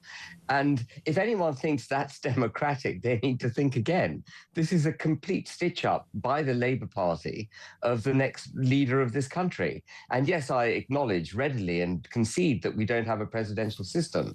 And so perhaps there shouldn't be a general election. But we do nevertheless vote for a Prime Minister at a general election. Yeah. And as you said, Starmer got the biggest post-war majority that's happened, 175 seats, I think, by memory, in 2024. They're down to about 156 now. But he couldn't stand the test of even a couple of years. And that's, I think I've said this to you before, Jeremy, and I do think it's worth repeating it. The reason we haven't had a Prime Minister go to term since 2016 is because every single Prime Minister that has held office since 2016 has not done what the British people require of him. And more than that, I'm not arguing with you, haven't done what they were elected to promise to do. And that's the point, Absolutely. Isn't it? Even, I mean, we've had this discussion repeatedly. I don't care if my politicians fail. I want them to take me on a journey and keep me informed and be honest. I'm perfectly capable of accepting that there are there are grenades that are thrown into a politician's life. But what I hate, what I absolutely loathe about the last 2 years is you had plenty of time to plan this. You had plenty of time to gather together the right people. You had absolutely no plan. The people are saying to me, some people are saying, oh, you know, it's quite sad seeing him cry. Well, I just lost it yesterday, and we tried telling that to the soldiers who have been prosecuted, or the farmers who have took their own lives, their families. Try telling that to the old people who couldn't heat their homes last winter because of Keir Starmer. I've got no sympathy for him whatsoever, Ben. No, but I mean, out of his depth. Out of his depth. He's out of his depth. But what we're seeing is the manifestation of decades of the removal of power from those whom we elect, and the empowerment of the civil servants, the advisors, the institutions, the quangos, the regulatory bodies, making it virtually impossible for prime ministers, even if they had a positive intention, like Liz Truss. Liz Truss's agenda actually was the right agenda, but because she didn't have the support of all the bodies that I've just cited, they kneecapped her. She didn't follow their ideology, and the ideology, the established hard left ideology that the institutions, quangos, regulatory bodies, civil servants in this country practice, is that was bequeathed to them by Tony Blair. Borrow, spend, tax, greater state intervention. You can't trust the private sector. You can't trust elected politicians. Everything needs to be controlled by so-called bureaucrats. And that is where we are as a country. And if any incoming government that genuinely wants to change, and this country, my goodness, it needs a dramatic change. Any incoming government, its first job has got to be to tackle the constitutional mess that Tony Blair started back in 1997. Couldn't agree more. Eject that, and then eject the civil service grip and the quangos grip, and indeed the grip of international institutions and international law on this country, such as the European Convention on Human Rights. Even the EU has huge power still over the United Kingdom, which we need to get rid of. These are fundamental things that a new government will need to do if it genuinely wishes to change the way this country is governed. I never thought, right, so I've only been doing this 3 or 4 years. I've always been interested in politics, as you know. We've spoken proudly. I never thought that maybe I was naive. I was brought up, I suppose, with Thatcher, who I'd call a conviction politician, who really set out her stall, didn't deviate from that stall, and if you disagreed, you get sacked. And at the end of 11 years, there were so many in the room that she'd sacked that they got rid of her. I'm being completely serious. I met a politician, I won't name them, a couple of years ago, and they said, the thing is, Jez, you can go into it with such great belief, and you did conviction, but the machinations of Westminster government, 3-line whips, whatever, a desire to be successful, you become part of the political process. I think the British people need to understand that. And it is quite frightening, is it not, to think that apparently most prime ministers are impotent and at the hands and the mercy of the civil service, as frighteningly undemocratic it is. And all the Tories are jumping up and down saying, yes, well, I mean, we might have changed Boris Johnson to Liz Truss and Liz Truss to Rishi Sunak, but let's think about it. Oh, yes, they were elected MPs and Andy Burnham wasn't. Well, listen, fine. I personally don't think, I've always said it, Ben, I can't change my mind on it. I don't think you should be able to defect without calling a by-election. I don't think you should be able to lead without calling a general election. But that isn't sour grapes. Andy Burnham, is he going to be better than Keir Starmer? What do you make of Burnham the man? Well, I think he's going to be ham-fisted as Prime Minister. There will be lots of people who do not want him as Prime Minister, who may be not revealing that at the moment because of the popularity of the man. But as you said, by the time Maggie left office, she'd fired so many people that they eventually fired her. Now, that's already happened in the Labour Party. You've got factions already built up. Andy Burnham doesn't have a British people's mandate, and that is going to make it very difficult for him over the next 3 years. He's not calling a general election. I completely agree with Phil. With a 156-seat majority, he'd be absolutely mad to call a general election. Of course he would. But he doesn't have a mandate. His backbenchers will be fearful of what he's up to. He's going to sit there as an incoming Prime Minister. Actually, thankfully, I think, Jeremy, pretty much unable to do anything that he wants to do. Well, this is. I think this is such a great point, because all we're hearing about coming out of here today, we were talking about this, is who's pitching for what job. Will Reeves go? Who will be the Chancellor? Will it be Streeting? Oh my God, will it be Red Ed Miliband? Who will be the Foreign Secretary? But the point of the matter is, it doesn't matter who the hell gets what damn job. Am I right or wrong when I say this? That we are skint. We are paying billions a month in interest on debts we cannot service. Our public services are creaking. We've got no policemen and women on the streets. We've got no way of defending ourselves. Our borders are completely running amok. Our government institutions are almost seemingly against us. He has two really big choices, in my humble opinion. Absolutely about the regulatory bodies. The only thing that needs doing is we need to spend more money on defence and public services and look after people. The only way you can do that is by raising tax or cutting the bloody welfare benefit. Starmer couldn't even get $5 billion cut, but Andy Burnham, apparently the King of the North, they'll do the same to him. So he'll raise your taxes, because that's what socialists do, Ben. Fact. Absolutely. And they'll splash that cash up against the wall. Yeah. He'll say he's spending it on the military or whatever noble endeavor he justifies for raising our taxes, but they'll waste that money. And the reason they'll waste that money is because, again, of the regulatory and legislative structure now of the United Kingdom. Our constitution prohibits money being spent in the right way. Let me explain. So, for example, if you spend more money on the police, but the police don't understand that they should be policing crime and are instead spending their time policing tweets, you're not going to get better form of criminal justice. Unless you get rid of DEI, you won't get rid of the two-tier criminal justice system. Unless you get rid of DEI, you won't be able to hire meritocratically into the armed forces. We've been recruiting fighter pilots for the RAF based on the color of their skin. Absolutely. So you can spend as much money as you want, but if you have a constitutional architecture that defeats the spending of that money in the right way, this country will never sort itself out. We will just waste money.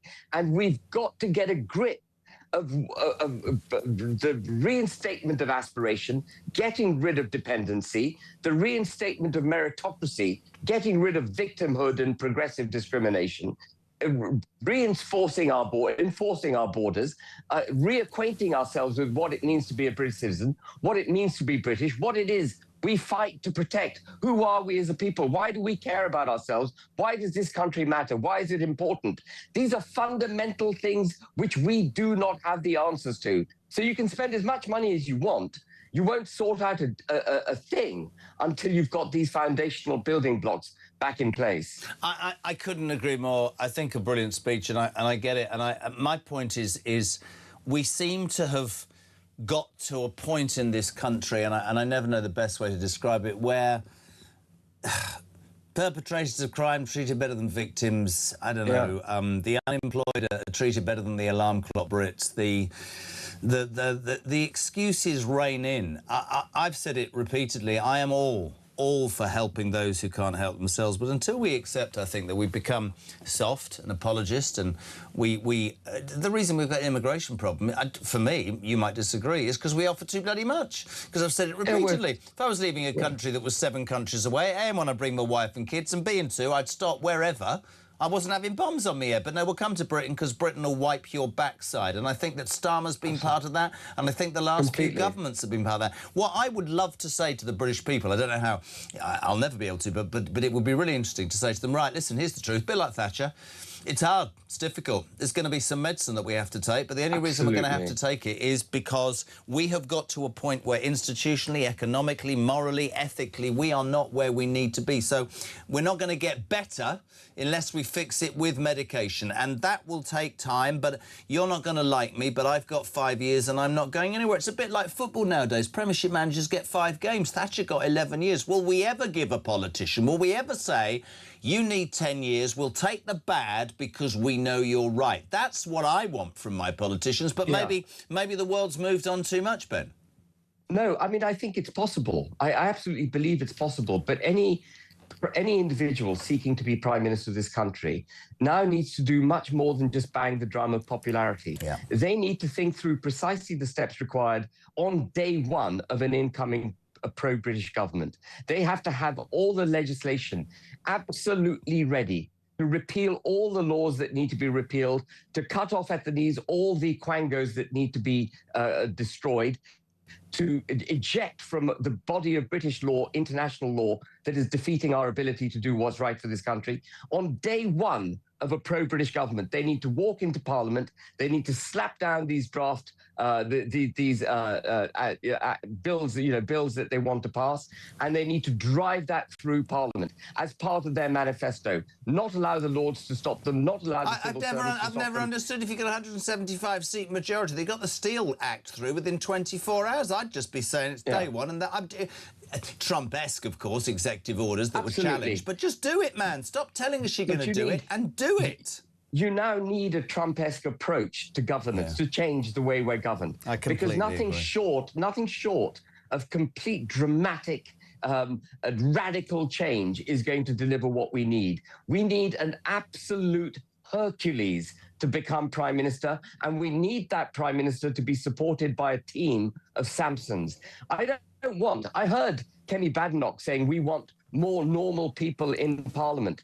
No, I'm sorry, we don't want normal people. We want above average people. We want the best people this country can produce in Parliament. We need to fill Parliament with absolutely the first-class British citizens who love this country, who will fight for this country, who are prepared to die for this country. That's the kind of person I want in Parliament. I don't want just Joe Bloggs. I'm sorry. I hope that doesn't come across in the wrong way.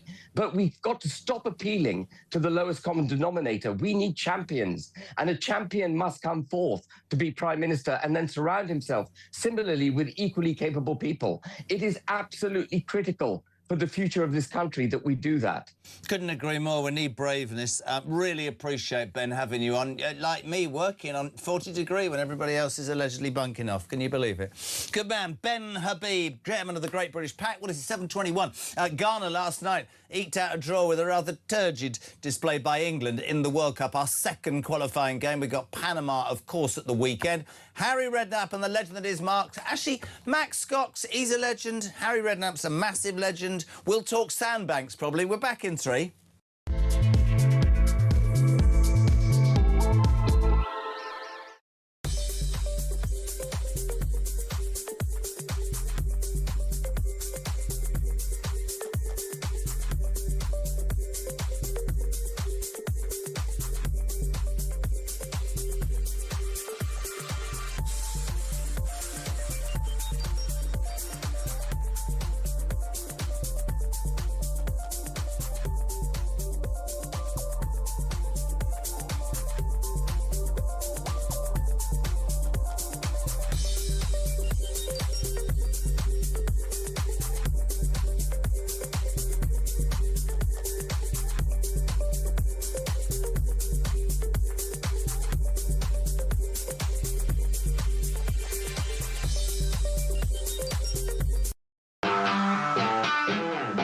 I listened to Keir Starmer yesterday when he came out, and it looked to me like I thought for a moment he was saying that he was going to challenge Andy Burnham because he made the case for why he was so brilliant. We all have our own views about that, but it was certainly not a kind of I failed, that's why I've had to go. It was I succeeded, and basically you don't want me anymore.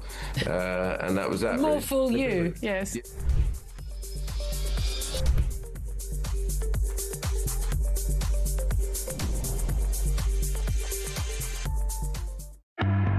Across the UK, on DAB+, on YouTube, on your mobile, and on your side. This is Talk. Welcome back to 7:23. We're live across the United Kingdom. Talk Breakfast is on. The home of common sense and the home of the alarm clock Britain. We all did it yesterday, didn't we? Run around, we got sorted, got the beers out, the barbecue out. I was cooking meat, I was doing my business. England, Ghana. And I know there's a lot of people that go, oh, you're such a cynical old man. Am I really? Max Scott, Harry Redknapp on the way, because he's a bit of a technophobe like me, just working it out. That, to me, sums up entirely why we will never win a World Cup. I don't expect great flowing football. I just thought it was turgid and safe, predictable, a little bit boring, and summed up where we are always at. I don't know. There was no... I don't know. It just didn't inspire me at all. You're going to tell me I'm wrong. No, well, I don't think anyone's going to sit here and tell you that that was inspiring. That it definitely was uninspiring. It was a reality check, back down to earth ever so slightly for England. But having said that, when you're playing against a side that doesn't want to score a goal, that is defending with two banks of 5, 10 men behind the ball, then it's going to be difficult. No, I get that, but the best teams in the world would have broken those 10 men behind the ball down. The best team, they are the second worst ranked team in the World Cup, Ghana, OK?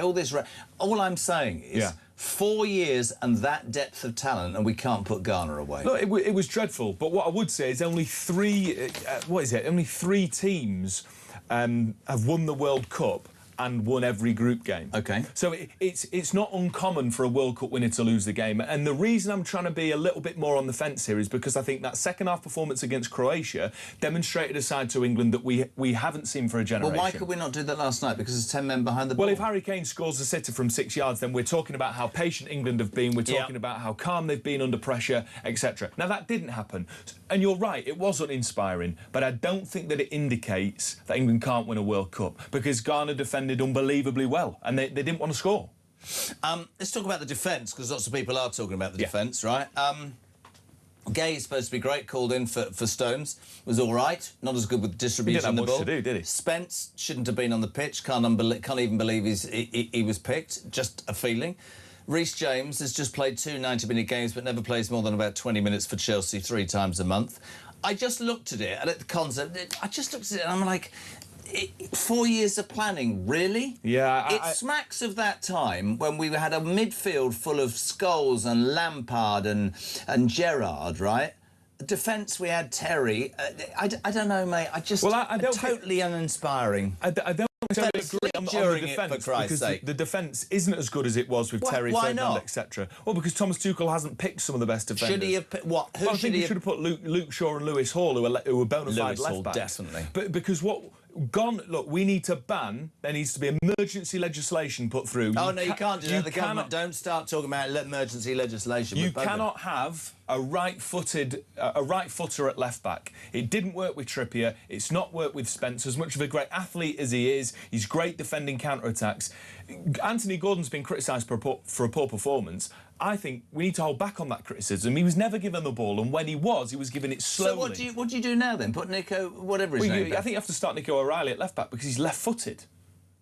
Lewis Hall all day. Why would nobody... Well, Lewis Hall's not in the team, though. No, but why was he not picked then? Well, Thomas Tuchel obviously wasn't having him. I mean, I don't know. And he had a chance to call him up, Jeremy, when Livramento went home. And he called Chalobah. He's brought a centre-back in.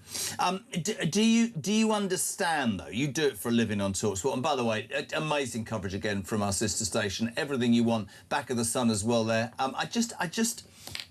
I always say to myself before we start this, I'm not getting excited. Do you know what? Sod it. Then you got excited. And then I get excited in the second half display with Croatia, and I listen to all you lot walking through TalkSport every morning, and now I'm completely depressed again, and it's having an impact on me, to be perfectly honest, as it is on every other England fan. And it's 40 degrees, and I want to drink more, but then I'll get a hangover, which will be exacerbated by the heat. Yes. So make me feel better.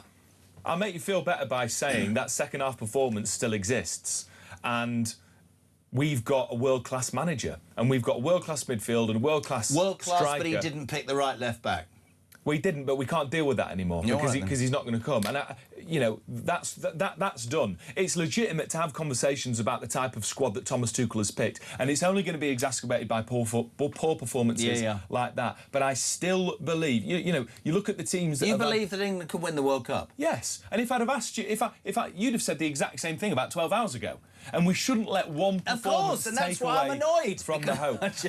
Look, we talk to home of common sense. It's perfectly common sense to say, no, it is, to say that England won't win this World Cup because of that performance. But I just think we should have a slightly more level head. Let's see what happens in the Panama game, and let's see what they do under pressure against in the round of 32. Because look, the last thing I'll say on this, Jeremy, the thing that this does is it fuels teams. Whether it's Cape Verde, as it stands, we're playing last 32. Whether it's Mexico, they'll watch that Ghana game, they'll do exactly the same. Then we need to find a way, and if the best footballers in England can't, no good. You're a top man, I know you've got to shoot. Max got TalkSport. Let me just say, our sister station is absolutely brimful of talented presenters and all the action you need, all the experts and all the commentary and the punditry. 0344 499 1000. Let's say a very good morning to a man who I fully expect to be wearing a Sam Banks top, an amazing brand created by his son. Harry Redknapp, how are you?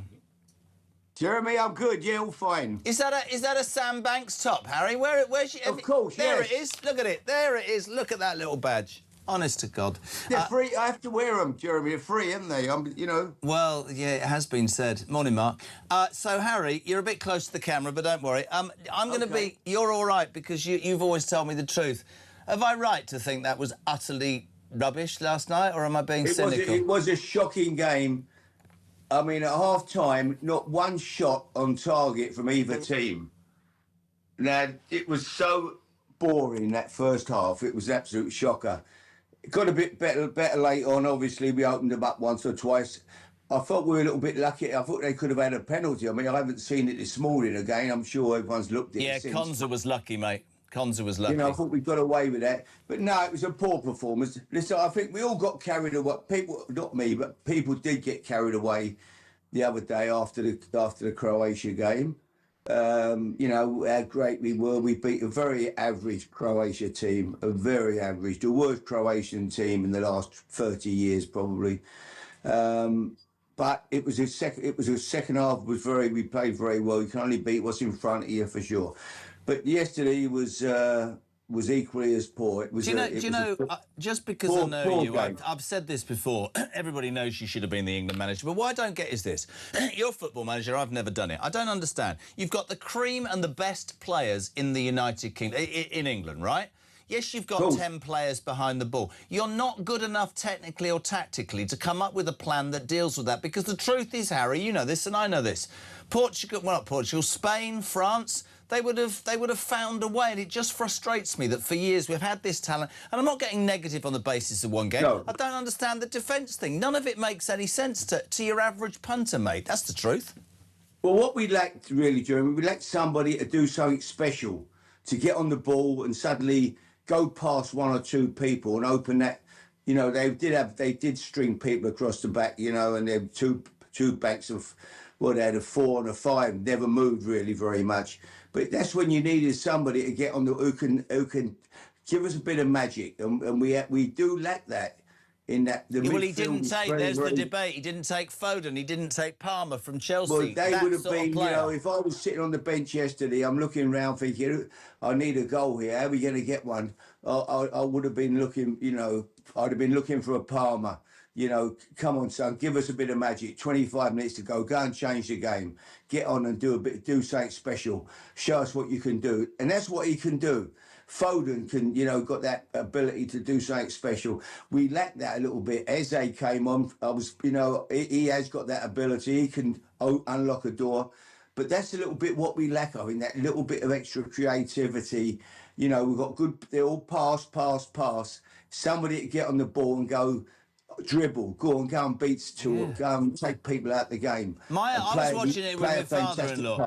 I was watching it with my father-in-law. He's 80, right? He's a massive Chelsea fan. He loves his football. Within 5 minutes, he said, "This is like Chelsea. It's all pretty. Be 70 minutes. 70% of they'll go backwards and forwards, and nobody will make a darting run." You're absolutely right about that. Interestingly, of course, what happens is you win against Croatia. Everybody's on the up, and now they're going to turn and they're going to start criticising the manager. But I have to say about Thomas Tuchel, and I don't care if it's unpopular, you've had 2 years to get this right. You patently haven't picked a left-footed left-back, which is beyond me. Lewis Hall is sat at home. That's beyond me. Have your own thoughts on that. Yeah. I don't know, mate. It's just you pick somebody that can do something. We all remember what Gaza did. We all know what a shining light can do. I don't know. It just frustrates me, Harry. Do you know what I mean? Yeah, no, it was a frustrating game. It was a poor performance, but as I say, I think we all got carried away, Jeremy, with the first game. Yeah. How great we were against, honestly, a very average Croatia team. And we went completely overboard about it. It was unreal, the best we've seen. The difference now between now and the Southgate team. It's all rubbish. We all got, you know, yesterday was a reality check. We struggled against a team that sat in. We'll beat Panama, surely. Anyone could beat Panama, can't they? I mean, you know. So, I would But think that's Panama what does my head in, mate, because we'll beat Panama and everybody will go, oh, yeah, yeah, yeah. You know, we'll get Cape Verde or put 50 players behind the ball. I don't know. It just a little bit uninspiring, and because it was hot and I drank too much, I'm even more annoyed this morning, to be honest. Well, how far do you see how far do you see us going, Harry? Well, I've not seen anybody in the tournament that, you know, everybody's had up good spells, bad spells. France first half the other day, they were average. In second half, they come out and play well in the first game. Spain have looked bits and pieces. You know, obviously, it's a wide open tournament. Brazil are nowhere near what they were. You know, there's teams there that are lurking, that are dangerous. The USA would be a dangerous game for anybody. Full of energy, not saying they can win it, but full of energy, full of closing down. You know, difficult. Japan will be a difficult. Senegal, if they get, they'll be difficult to play against. This is what the team yesterday, what was scary. Yesterday, Ghana was they are one of the worst teams in the tournament. Second-ranked worst team in the tournament, and we can't get a goal. Yeah, I mean, so they are a poor side. They sat in, you know, IU stuck up there on his own, or Semenium. They had very, very few ideas how to break us down, or even tried to break us down and make a game of it. But and we couldn't break them down, so it was disappointing. But I think we're back to, you know, reality again. It's going to be difficult, but we've still got a chance. We're still in it, Jeremy. We've still got a chance. We'll get through. We'll win the next, you know, the knockout stage. I'm sure whoever we play, it'll be a very poor team. Who knows? We've still got a chance. So, no, I'm not giving up completely, but yesterday was disappointing. Now, listen, you got to just listen to this voice note, because apparently you'll love this, Harry, the legend Redknapp. Carl, good morning. Hi, Jeremy. Carl in bed. Just listening to the Talk Sport presenter, Harry, England and the World Cup. When are these people going to give it a rest? We're never going to win the World Cup while I'm alive. I'm in my mid-50s now, and I'll tell you what, I'll be absolutely amazed if we ever win the World Cup, because we are absolutely garbage. It's the same every single time. We put on the odd decent half or the odd decent game, and then we do rubbish against some garbage team, and then we end up getting beat on penalties by some mediocre side, or we end up playing somebody who's not bad at all, and then we come unstuck. It's an absolute joke. I'm sick and tired of the actual game, to be honest with you. I'm a Bury fan. Well, I was a Bury fan until my club went, and it put me off football altogether. And I'm sorry, watching England just doesn't do it for me whatsoever. They're absolutely garbage. Cheers, pal. What a happy man, Harry, on a Wednesday, and then he old Carl. Oh my God! Yeah, I didn't think we ain't that bad. I mean, listen, this can turn again. It's going to be one of them tournaments. I think we ain't as good as everybody thought we were the other day, and we ain't as bad as everybody thinks we are. I completely agree. So I'm going to ask you today, what are you doing today in the sunshine? Are you putting on your Sandbanks swimming shorts, your Sandbanks t-shirt, and going down to Sandbanks to have a swim? No, I'm in Manchester. I've been doing something in Manchester last night. Jeremy, I came up and watched a game with, you know... Hey, is the truth, Harry Redknapp, that you're actually in Manchester? You're going to replace Andy Burnham and stand for mayor? No, I think I'd rather be, you know, the London mayor. I think I could do a better job than him, that's for sure. Well, there you go. Listen, I don't think that's an exaggeration on this station. Mate, listen, great to have you on. The legend that is Harry Redknapp, wearing a lovely Sandbanks shirt. We appreciate you, Sam. Thank you so much indeed, my friend. 22 minutes to 8 o'clock. We're live across the United Kingdom. Talk Breakfast is on. Next, I'm going to talk net zero, because this will get you right going. A voice note or to the break? What? Sarah, good morning. Morning, Jezza. Great show. I'm still bloody furious about the way that Burnham was manipulated into this bloody spot in Makerfield. I thought we lived in a democracy, but this has shown that we well and truly do not. People want to go for a position, and they call on their best mates to get them there. And I'm sorry, but it's really, really disgusting, and I've had enough. But we are going to be on our 7th bloody Prime Minister in 10 years. What we want is a bit of consistency in this country. It doesn't even really matter whether we like the person or not, but we need consistency. Maybe Bernard will be the one to give it, but I doubt it. He looks like a wet weekend in a posh suit, I'm sorry. Anyway, we'll see how it goes. Sorry about the rant, just bloody furious.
across the UK, on DAB+, on YouTube, on your mobile, and on your side. This is Talk. Welcome back, 20 minutes to 8 o'clock. Don't do that thing I've just done. Had a biscuit, no tea to drown it down. I'll start coughing. Marge, good morning. Morning, Jeremy. I wonder if the King realises he's been replaced by Andy Burnham, you know, King of the North and all that lot. I don't see him as much of a change. He's just a voice that I'll be able to actually listen to what the Prime Minister's saying instead of shouting at the TV and trying to break it. So at least that's one bonus. We can hear their scheming plans straight up from his mouth without falling asleep or smashing our TVs up. Anyway, have a wonderful day and hopefully Britain can be rescued. Woohoo! Marge, I love. Can I do my Northern Irish thing? You can tell. This is true. You can tell a Northern Irish person when they sneeze. Did you know that? They don't even have to speak. This is the greatest thing I ever heard from Michael McIntyre. Watch this. Achie. You see, it happens. It's true. 0344 499 1000. Keep those voice notes going. Jez, Labour will change for the worse. The country is doomed. Hang on to your hats. Nick in Loughborough. Jez, 40 degrees is forecast absolutely nowhere in the UK today. This is hysteria promoted by the Climate Catastrophe Society, says Nick in Loughborough. Oh, God. Jez, listening to this show is like soothing balm in the hot weather. Oh. Bill, so they briefed Mandelson. This is true.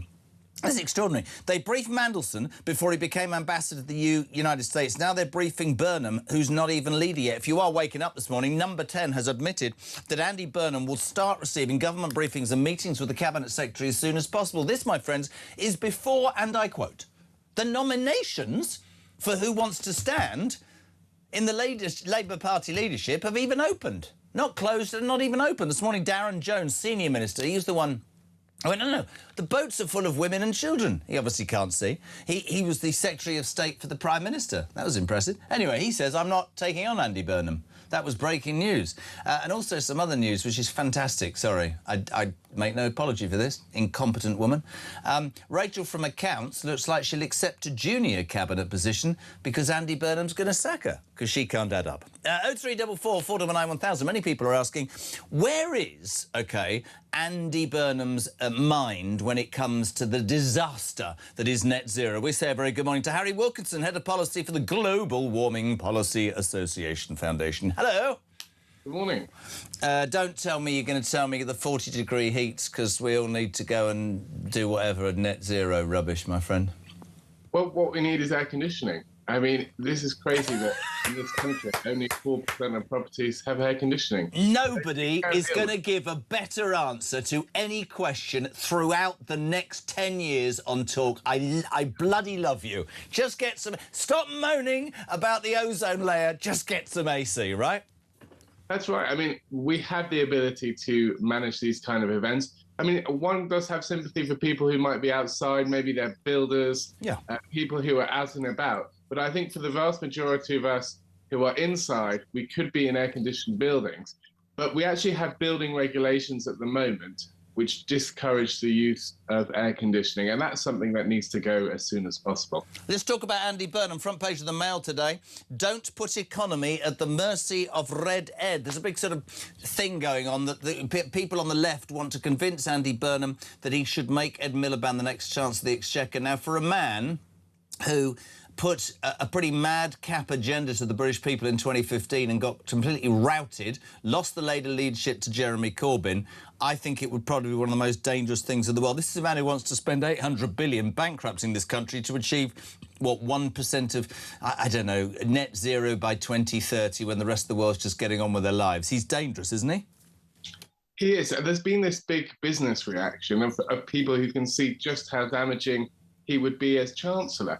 But it's frustrating because so much of the business community went along with net zero for so long. They went along with high energy costs. They went along with all sorts of restrictions on fundamental things like cars that people could buy, whether people could buy a gas boiler in the future. All these nannying net zero regulations, they've said nothing about.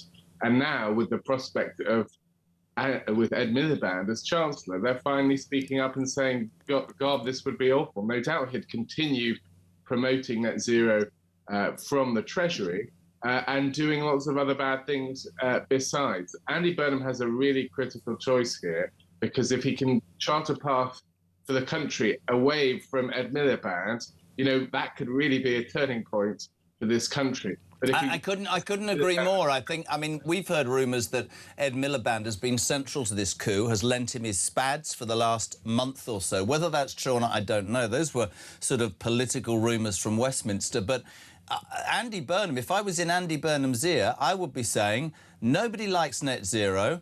Downgrade it massively, use that money to improve defence and attack. If you're that popular amongst your Labour backbenchers, you need to sit them down and say, I'm going to have to do something about this welfare budget and you're going to have to stomach it. But I don't believe that the Labour Party will allow that to be stomached. I could be wrong. I could be wrong.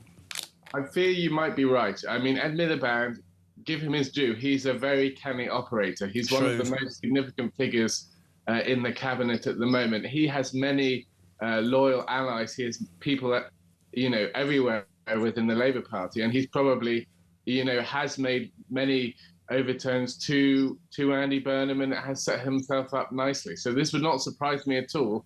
But Andy Burnham needs to have people around him who can tell him just what a bad idea that would be.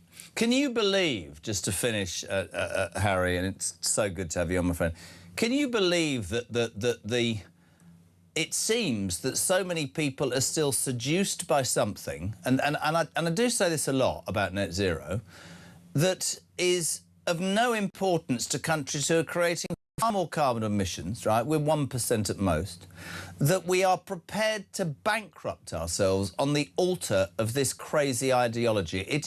I still don't understand how anybody with a brain cell doesn't go, yeah, I mean, you know, that's ridiculous. It is quite shocking. There has been a sort of groupthink around climate change that has emerged, you know, at the elite levels of global governance. And I think, you know, Ed Miliband has been a part of that. And people have convinced themselves that they need to save the world. And it appeals really to politicians and people in power, because it gives them this messianic feeling that they can save us from this grave, catastrophic threat. But even people like Tony Blair are now seeing through they're seeing through, you know, what a damaging policy this is, and people like Ed Miliband need to wake up and listen too. But you're right in that he, as a human being, is very set on this ideology. And to be fair, I suspect if he ever got to the Treasury and had his fingers on the levers of finance, the net zero dream would continue. But I hope... I thought it was really interesting what he said as well, that businesses come out and said, that's not a good idea. This man's a... what do they call him? A net zero zealot. And to be fair, for big business... why do you think big business hasn't said that before? Just a quick question. I think they have maybe wanted to, you know, align themselves with government so that the regulations don't hit them, they hit other businesses. But net zero is something that's so huge that it will hit everyone and is hitting everyone at the moment. So the Global Warming Policy Foundation, does it welcome Andy Burnham's apparent anointing as PM, or does it worry that it will be much of the same, in fact, probably even more left-wing and socialist, to be fair? Well, we are a non-aligned educational charity, so we don't, you know, have a view on that. But what we would say is, please, new government, embrace energy abundance, bring energy bills down like you said you were going to do, and then the country will be in a much better position. And if I ever was the Prime Minister, you would definitely, after that comment, be my Energy Secretary when you said, let's just get some AC. Love having you on. Good man, Harry Wilkinson, Head of Policy at the Global Warming Policy Foundation. Thank you so much, my friend. 10 to 8, we're live across the UK. So much to come this morning. Your thoughts, please. We found out today that number 10, Andy Burnham, will soon start receiving government briefings and meetings with the Cabinet Secretary as soon as possible. So the nominations haven't even opened for the leadership, and he's already getting briefings on what's happening to this country. Very interesting. Is it a done deal? Apparently he met with Starmer yesterday. Frosty it was, because Starmer wants to, well, basically stay in his job, but Starmer wants to have his defence moment, and Andy Burnham says, no, you can't. So that's all going to be very interesting. And breaking news this morning, his anointing looks even more possible. Senior Minister Darren Jones says he won't challenge Burnham for the Labour leadership. Nobody, it seems, wants to come forward. All they're doing is running around Westminster bitching about each other and trying to pitch for jobs. Ange's been up and at it. Rachel Reeves, Thieves, she apparently might accept a junior cap. Where would she put her? Not where you have to add up. That'd be dangerous. 0344 499 1000. Honestly, Christian said something in my ear there that even stopped me. Right, listen, I wanted to do this story. Thank you to Samara as well. I don't know if you know, there's an organisation called Raise the Colours that does basically raises the Union Jack and the St George's flag, and it seems that a variety of councils, usually Labour or Lib Dem, go to the High Court and get injunctions, which is what Oxfordshire Council have done. They've eventually secured a High Court injunction against Raise the Colours after claiming the act of raising flags. This is where I get angry. Involves trespass, obstruction of the highway and harassment against council workers. What a load of tosh. I'm delighted to say we have on the line the organiser of the Kirby Estate World Cup flag display in South East London. Here he is, Chris Dowse. How are you, son? Hello, mate. You all right? Yes, I am. Are you a West Ham fan? No, I'm not. You are, though. I know that much. I was told this yesterday. Who do you support? Well, it's not very local, but they are in England. But I support Liverpool. Right. Quickly, before we talk about the flags, what did you make of that turgid display last night, Chrissy? After the first game, I had high hopes. Last night, we just really struggled to break down 11 people defended behind the ball.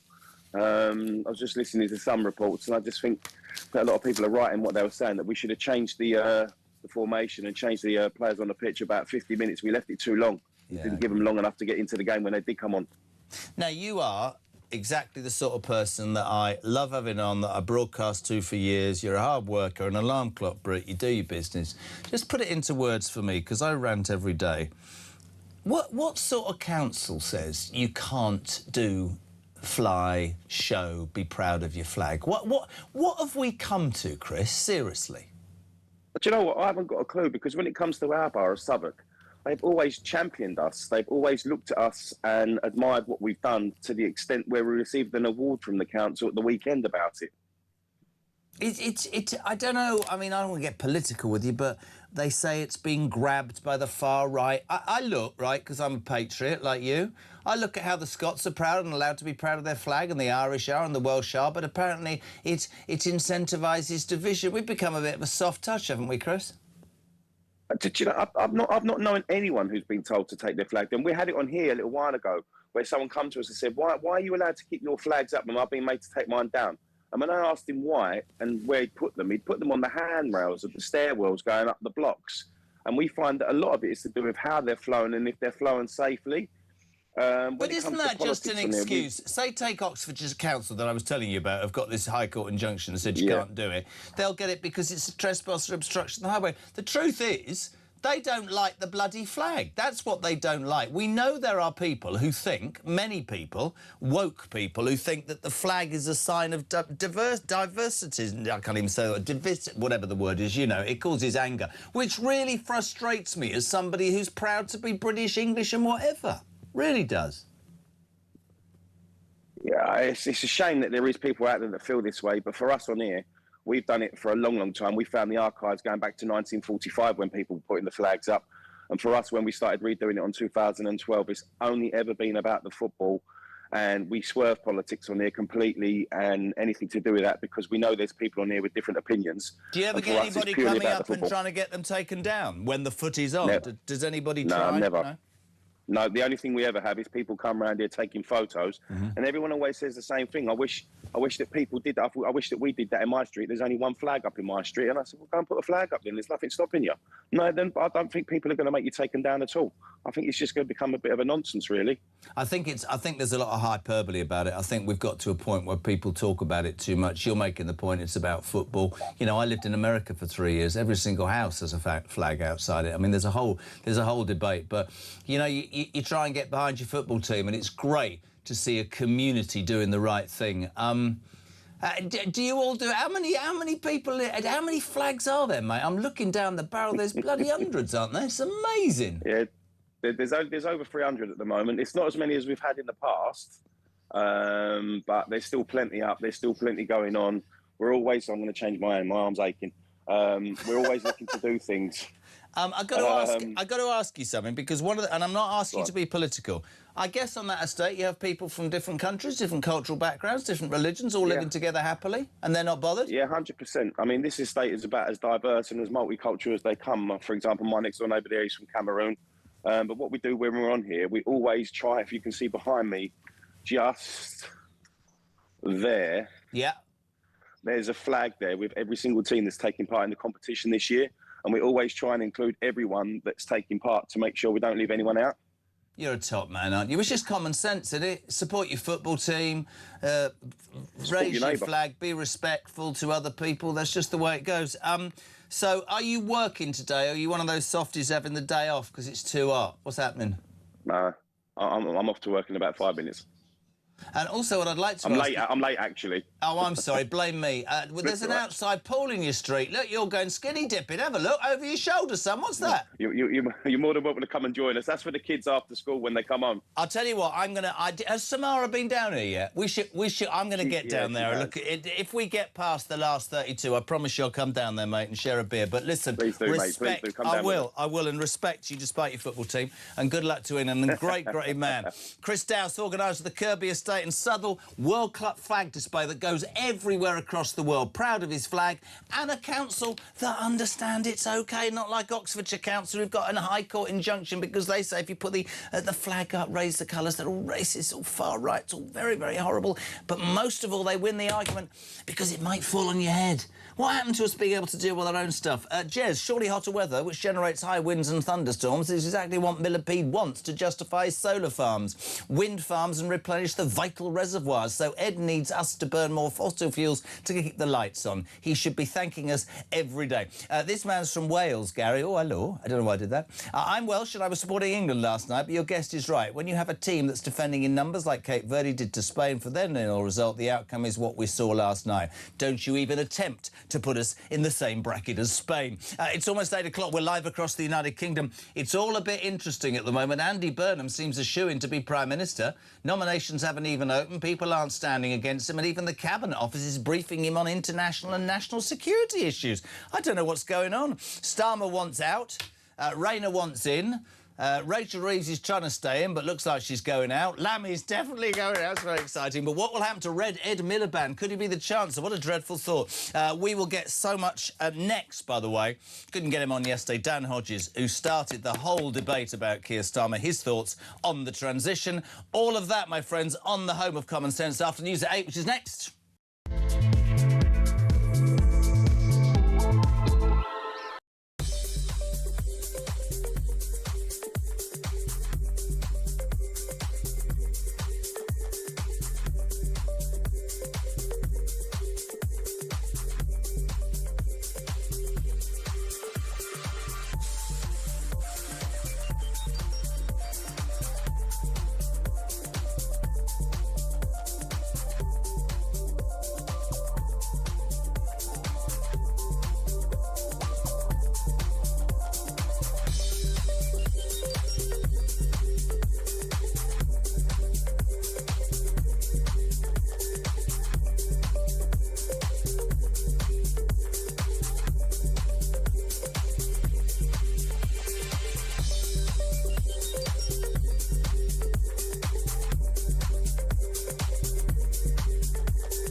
Kemi Badenoch, front page of the Mail on Sunday this weekend, ruling out the possibility of any electoral pact with Reform. But you know what? It's difficult to do a deal with a party that gave us net zero and wrote it into law.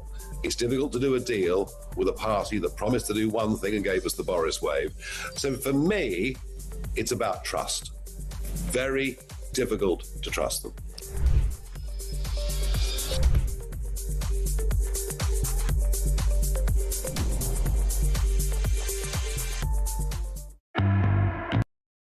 Across the UK, on DAB+, on YouTube, on your mobile, and on your side. This is Talk.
across the UK.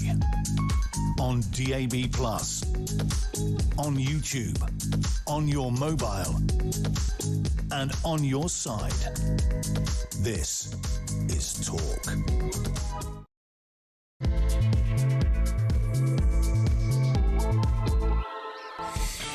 Welcome back. Couple of minutes past 8. Welcome along, whatever you're doing well, it's going to be hot. Let's be perfectly honest. Apparently, today and tomorrow, we could see the highest temperatures ever in the history of, temperatures.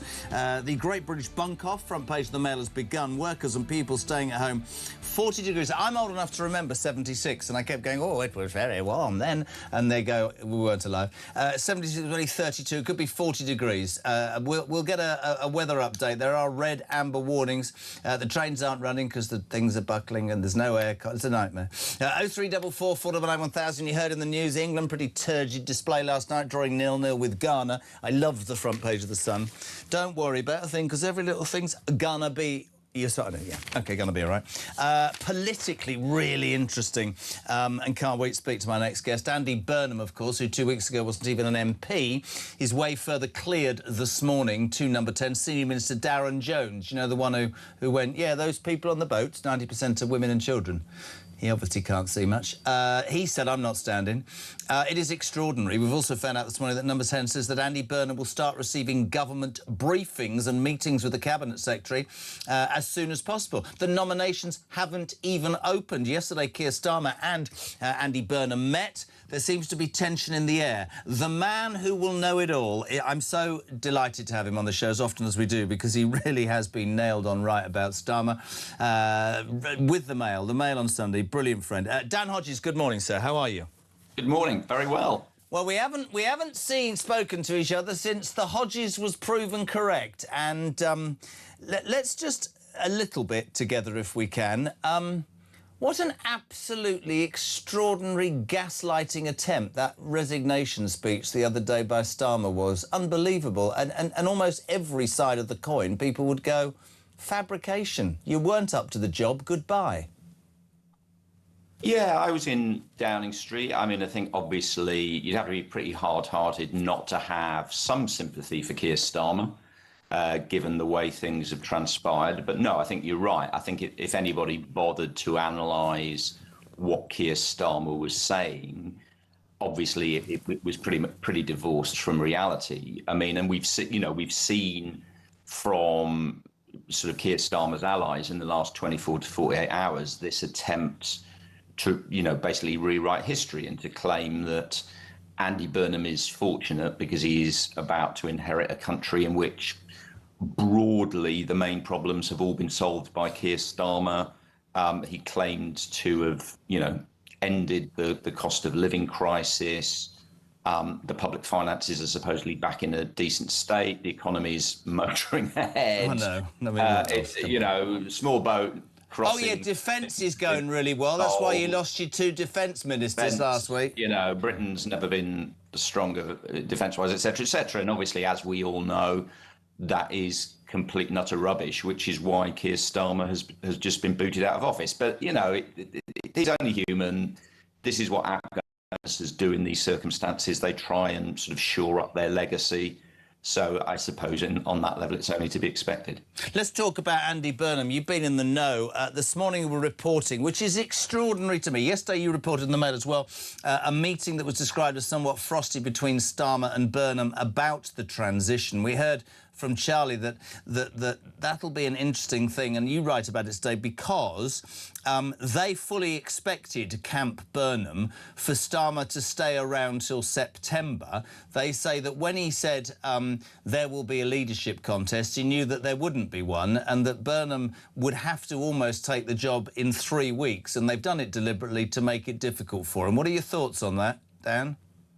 Yeah, I mean that's basically what's happened. I mean, it's having spoken to senior people around Andy Burnham for the last few weeks, they were I'd be stretching to say desperate, but they were very, very, very keen to get into a situation where there would be it was called the September plan. There would have been a handover from Keir Starmer to Andy Burnham in September, and that is what was meant by a dignified and orderly transition. Yeah. And Keir Starmer, again, I completely understand why, has basically told Andy Burnham to do one and said, no, thanks, mate. I'm not going to sit in Downing Street twiddling my thumbs until September. You wanted the job. Here it is. I'm off in 3 weeks. As I say, I can understand it from Keir Starmer's perspective. And if I was in his position, I'm sure I'd feel exactly the same. But again, we do have to contrast the way Keir Starmer has been acting with what he said in his speech. So in his speech, there was all the stuff about, everything I do will be in the national interest. Obviously, we had that line over the weekend from his supporters, everything Keir does will be in the national interest.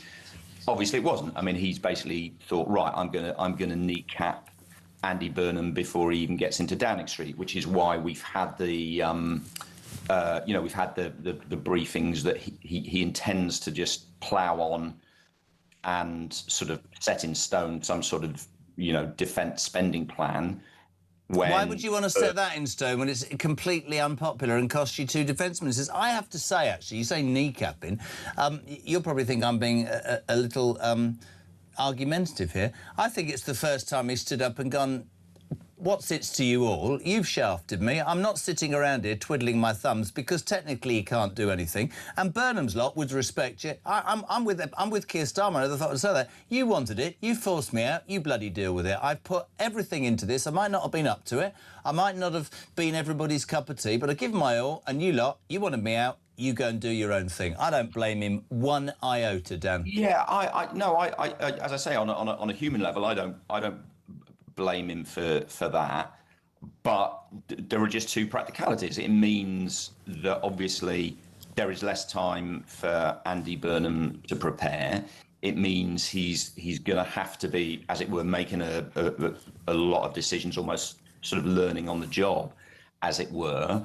And if as Keir Starmer clearly hopes, Andy Burnham falls flat on his face, then obviously Keir Starmer will be laughing. But as ever, the problem is if Andy Burnham falls flat on his face, it won't be Keir Starmer who pays the price. It'll be ordinary working. Well, this is what I wanted to talk. Yeah, this is what I wanted to talk to you about, because I was reading. It's quite interesting, the transition and how it all happened. And I was reading Sarah Vine, brilliant in the Mail, saying that Andy Burnham to her is a bit like Boris Johnson. He's just got something about him, some oomph, and people follow him. As to the depth and how it will pan out, she doesn't really know. Let's talk about just where we're at. This report today, which is extraordinary, Dan, right? Number 10 has admitted this morning that Andy Burnham will start receiving government briefings and meetings with the Cabinet Secretary as soon as possible. The nominations for the leadership haven't even opened. And I don't mean to be rude, but do you know how many people have texted me and gone, have they bothered to do any security vetting because they didn't on Mandelson? Just saying. Yeah, I mean, it is very unusual. I can see why there are issues there. But, I mean, the reality is Andy Burnham's going to be Prime Minister in 3 weeks. So the whole thing about the security vetting, if there are issues that we don't know about lurking in Andy Burnham's background, frankly, that's tough because, there's not the Prime Minister doesn't get vetted or vetoed in that way. No. So he's coming in come what may. I mean, the other thing I would say just on the Keir Starmer thing, and I get your point about Keir Starmer saying, I don't just want to sit around in Downing Street twiddling my thumbs for another 12 weeks. I mean, the reality is the reason we're in this situation is because Keir Starmer's basically been sat in Downing Street twiddling his thumbs for the last 2 years. Yeah, it's true. I mean, let's face it, the man really hasn't done anything, which is why he's in this mess. So asking him to sit around, go to a couple more summits at the taxpayer's expense, have a bit of a long goodbye, get feted by his friends on the international stage. There's worse things in life than being Prime Minister for 12 weeks, So, as I say, I get it, but let's be clear why Keir Starmer's doing this. It's not, I was speaking to people a couple of days ago. I mean, there was a moment up until last Friday when Keir Starmer was actually moving towards the idea of the sort of the long handover. But again, he had a conversation with people in his cabinet who he thought were loyal. They told him, really sorry, you've got to go now. We're getting on board with Andy Burnham.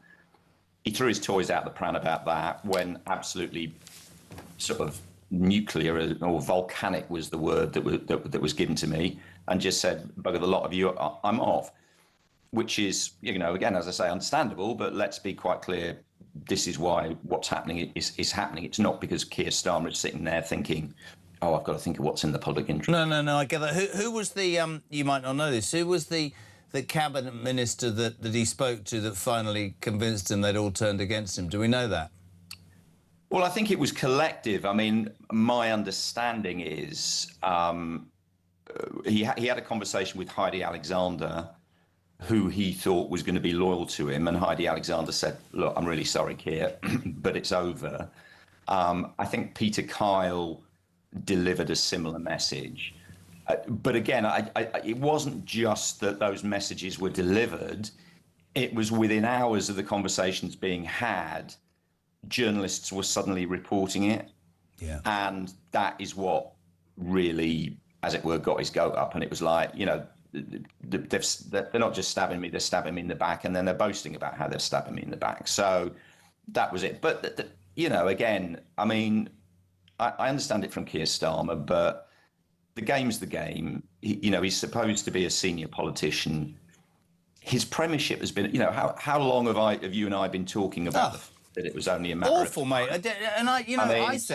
I said this the other day, and I got a lot of support, and as usual, some people didn't agree. When he was crying, and whether people like this or not, I don't remember tears for the WASPy women and the lies to the old age pensioners. I don't remember tears to the farmers who lost their lives and their livelihoods, or our forces, or the victims of the grooming gang, the rape gangs, because no inquiry. No, I didn't buy that at all, mate. You're in the game. I'm with you. You're in the game. You were very happy with your big majority. You consigned the Tories to 10 years. You have utterly failed the mandate you were given by the British people, and I think he must universally know that he has done that, and that's probably another reason to scoot out the door. Can I talk to you about Burnham? I don't know if you know much about him. Obviously, you know a lot more than I do. I thought Sarah Vine's analogy was spot on. He's Boris. There's something about him. I want my country to be great, but he's a socialist. How do you think he's going to fare? How do you think he is going to right the wrongs? Will he be able to say, we need to cut the welfare benefit bill and get it past the backbenchers? Will he be able to find the money for defence? Because when the reality hits, how are we in any better position than we were 2 weeks ago? That's my question, I guess. Yeah, I mean, the reality is we don't know. I mean, nobody knows. I mean, you're absolutely right that the problems that are facing the country aren't magically going to go away because Andy Burnham suddenly becomes the Prime Minister. The one thing I would say, I mean, and I do know Andy a bit. I mean, we used to work together in the Labour Party, back in the sort of the Blair years. The one thing I would say to him, which I think is wrong, I've seen a lot of stuff about, he doesn't have a clue what he's going to do. He doesn't believe in anything, et cetera, et cetera. Where he's different to Keir Starmer is, as I said, I was working alongside him 30 years ago. Andy Burnham, all his life, he's worked in the Labour Party. He's worked in politics. Right before he was mayor of Manchester, he was a senior advisor. He was a well-respected MP. He was chief secretary of the Treasury. He was health secretary. Then he went off and became mayor. He's not someone who was just like Keir Starmer, who just woke up one day and thought, you know what, I quite fancy being prime minister. So he's political. He's political, and he's been thinking about politics and governance and how to run the country for a long time, which sets him apart from Keir Starmer. So he has got, a basic idea of what he wants to do. He's not some, as I've seen other people saying, he's not some sort of crazed, hardcore, hard leftist. As I said, he cut his teeth politically in the New Labour. Let me ask you a couple of questions, if I can, very quickly, my friend, because I want to ask you about the cabinet. What are Burnham? What are Burnham's thoughts on the welfare benefit still? Does he think it can be cut and should be cut? Look, he thinks it should be cut. I'm sure he thinks it should be cut. He thinks it needs to be cut. Everybody thinks it needs to be cut. The question is whether or not he feels he has the political capital to cut it, and whether he wants his first act to be, as it was with Keir Starmer, you know, I'm doing stuff, I'm cutting winter fuel payments, I'm betraying the WASPy women, etc., etc., etc. So I'm not sure Andy Burnham is going to want to stand up and have as his sort of his first act, I'm cutting welfare, but he is smart enough to know if he wants to do anything else, if he wants to, you know, he knows he's got to find more money for defence. If he wants to find money for other projects. Is he brave enough to go to Miliband, the net zero zealot, as the Mail described today, and say, listen, mate, it's costing billions of pounds we haven't got. We are, I think, heading towards oblivion on an altar of an ideology. I'm not having it. And in fact, I'm going to open up the North Sea oil fields because I'm telling you that would give him political capital in spades, Dan. Yeah, I think I don't think it's about courage. I think it's more about, you know, as you just said, it's more about political capital. Yeah. When Andy Burnham takes over, he's going to have a small honeymoon, if not in the country, amongst his MPs and his cabinet. So he will have the capacity to say to Ed Miliband, "Come on, mate," if he wants to. Yes, to answer the question. I just want to ask you about the cabinet. So many people running around, people are pitching for jobs. I just want to do this very quickly. Does Shabana Mahmood stay as the Home Secretary in your mind? Yes, I think so, although she is letting it be known she would be happy to be Chancellor, but I think probably yes. What about Chancellor? We've heard about Streeting. The Mail today saying don't put economy at the mercy of Red Ed. There are a couple of sort of outsiders. We talk about Pat McFadden, we talk about Healy. I think one of them might be made a Foreign Secretary. Who do you think will be the next Chancellor, Dan Hodges? I don't know. The one thing I would say is I think Andy Burnham is going to be very, very keen to give a number of the most senior jobs to Labour women, because there's going to be this narrative developing soon. Oh, Labour's gone for another man. You know, again. So if I had to bet, I mean, it's a long shot. I wouldn't necessarily bet against Yvette Cooper. OK. Foreign Secretary. There's some talk of a straight swap between Yvette and Rachel Reeves.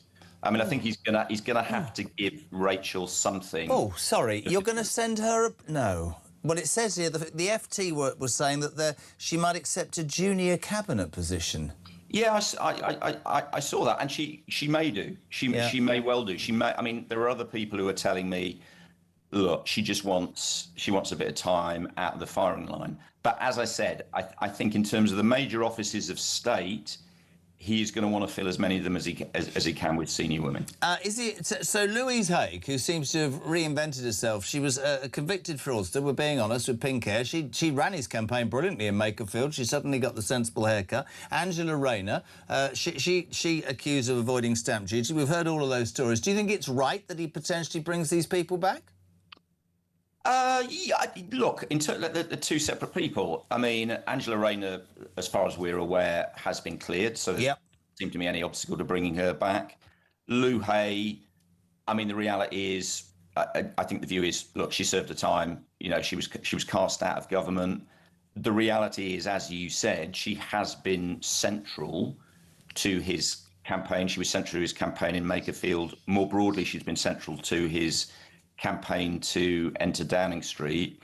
He owes her, and she will definitely get a role. I'm not. What do you say to the people that have texted me in their droves this morning? It's a really corny sentence, but it's true.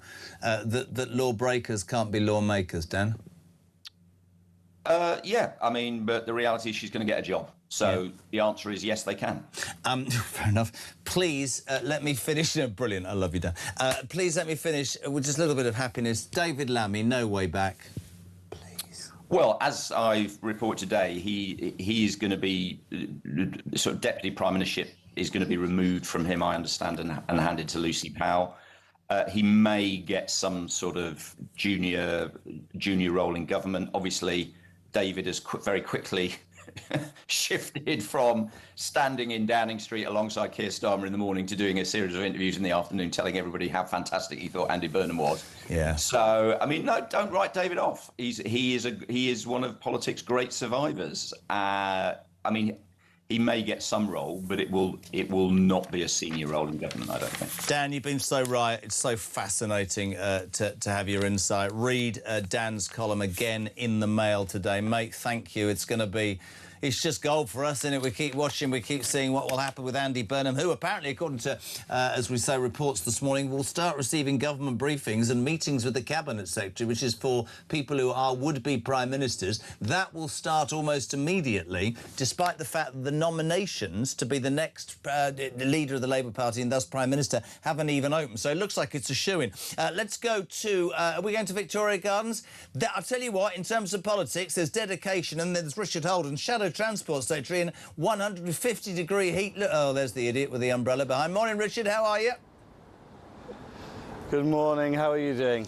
I'm good. Thank you very much indeed. Can we have your response straight away to the news that Andy Burnham is to receive government briefings and meetings with the Cabinet Secretary almost immediately, despite the fact the nominations for the Labour leadership haven't even opened yet?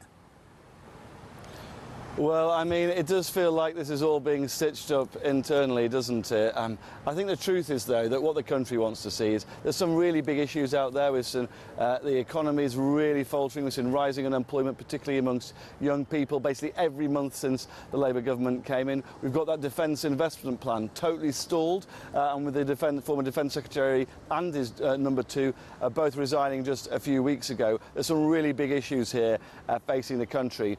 And yet we're seeing all of this sort of horse trading going on. People saying, oh, we might stand against Andy Burnham, and then, oh, well, we're not because we've had a sort of backroom deal. I mean, it's quite incredible, really, when there's some really big issues facing the UK, both domestically and internationally. I don't disagree with that. I don't charade is going on. I don't disagree with that at all. The problem that I guess it would be fair to say your party's got in this particular debate, because trust me, Richard, thousands of people saying, how the hell can a man who wasn't even an MP 2 weeks ago, A, be getting security briefings, and B, heading for the biggest office in the land? But you know, the Labour Party, they told me for a year, they never changed their Prime Minister. Well, they have. The Tories, and we know it's a new era under Kemi and a new team, but they did it 3 times. They haven't got a leg to stand on. I don't think, and I've said it to your leader the other week, I don't think that an MP should be able to defect without calling a by-election, and I don't morally understand how somebody can become Prime Minister without gaining his or her mandate from the British people. I just don't understand it, never have.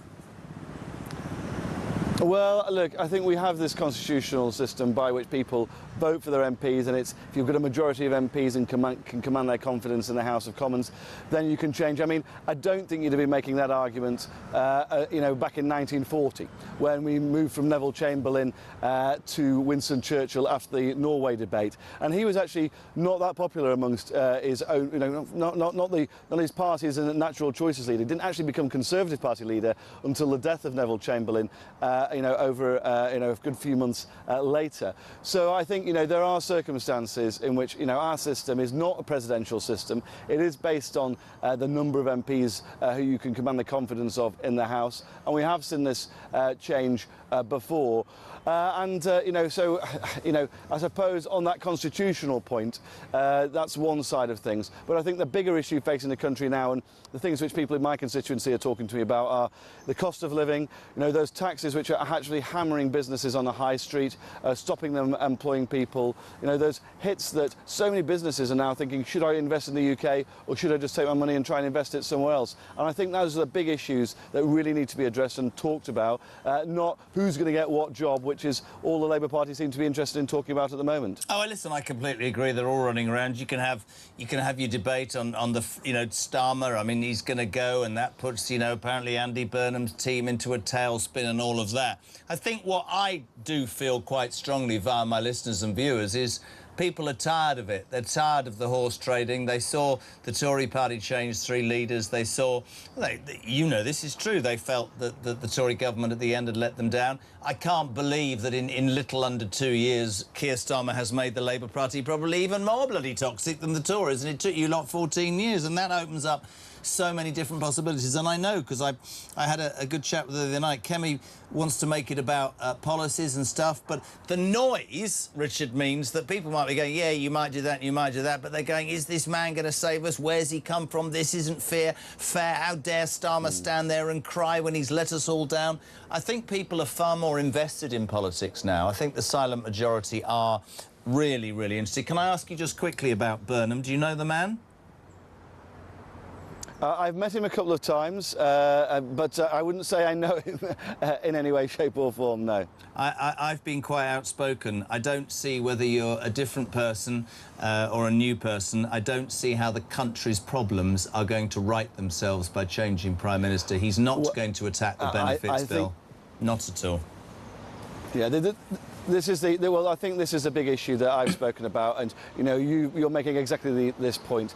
I think the truth is that it's the Labour Party as a whole that is the big issue facing the country at the moment. You know, the fact that they've let welfare get out of control, the fact that they've not delivered on that defence investment plan, and the fact that actually people are just, you know, they do not understand that this is not the Labour Party, you know, of my granddad's generation or things like that, who really stood up for working people. This feels like a Labour Party there to serve, you know, an elite rather than the country. And I think those big issues will not be tackled by a Labour-changing leader. I completely agree. And just to finish, I think it was put very nicely this morning by Charlie Rowley. I think this change to Andy Burnham is about the Labour Party looking after the Labour Party. It's not about the Labour Party doing what it thinks is right for the country. I think it's about them trying to survive. And, you know, parties like yours, the Tory party, other parties as well, will talk about the issues. Richard, really good, mate. I'm sorry about the idiot behind with the umbrella. Maybe nick it to keep the sun out your eyes. Thank you very much indeed. Almost 8:30. We're live across the UK. I'm late. Oliver William Robin Carl is sat in the car. He says, via his mum, it's so hot. It's so hot. It's hot in this studio because the aircon's not been brilliant. We'll be having a word. If you want to be on between now and 9 a.m. Did I? Does that sound like a did? 9 a.m. I once heard a bloke on a radio station say, it's 11 after 8 or 49 away from 9 o'clock on the big one. Who does that?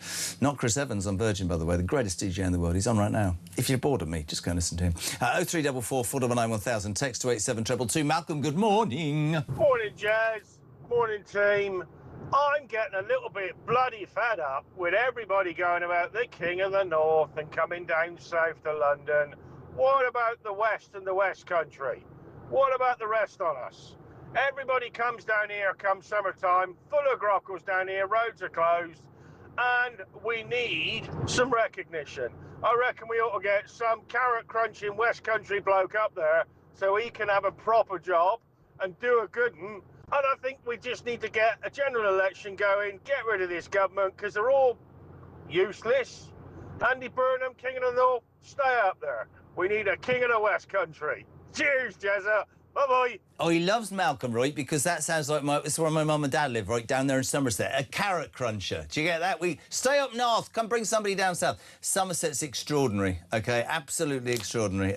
Malcolm, brilliant message. Can I just repeat a warning that I always give to people? If you do go to the West Country this summer on holiday and you see grass in the middle of the road, it's not necessarily a dual carriageway. Work it out. Back in 3.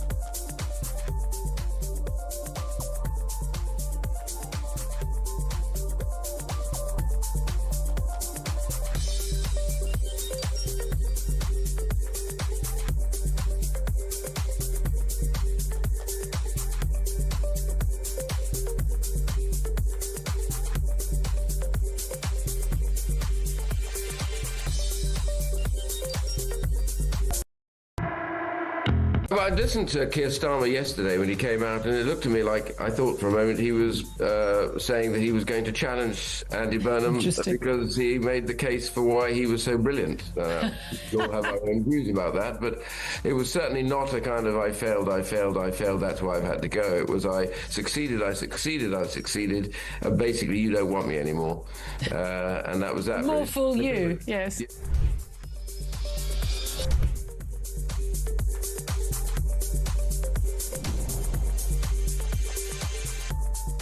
The UK on DAB+, on YouTube, on your mobile, and on your side. This is Talk. Welcome back to Scott 8:30. We're live across the United Kingdom. Christian, me and Mark were just having a discussion about how the younger generation should be made to go to work because my boy's going for an interview on Friday and he's going to work. Because that's what you have to do. Learn to graft like the alarm clock Brits graft every single morning. None of these old powder puffs. The Great British Bunk Off today. People staying at home because it's so hot. Right. I love the fact we spoke to somebody about global warming and I said, you're going to give me a lecture. He went, no, I think we should all get bloody AC. That was the highlight of my morning. Jeremy says, Natasha, why does the cabinet have to be full of women? Surely it should be best for the job. No, thought for what is best for the country, just what's best for Labour. This is reacting to the reports that Andy Burnham could make the four big offices of state, Home Secretary, Foreign Secretary, Defence Secretary and Chancellor, all women.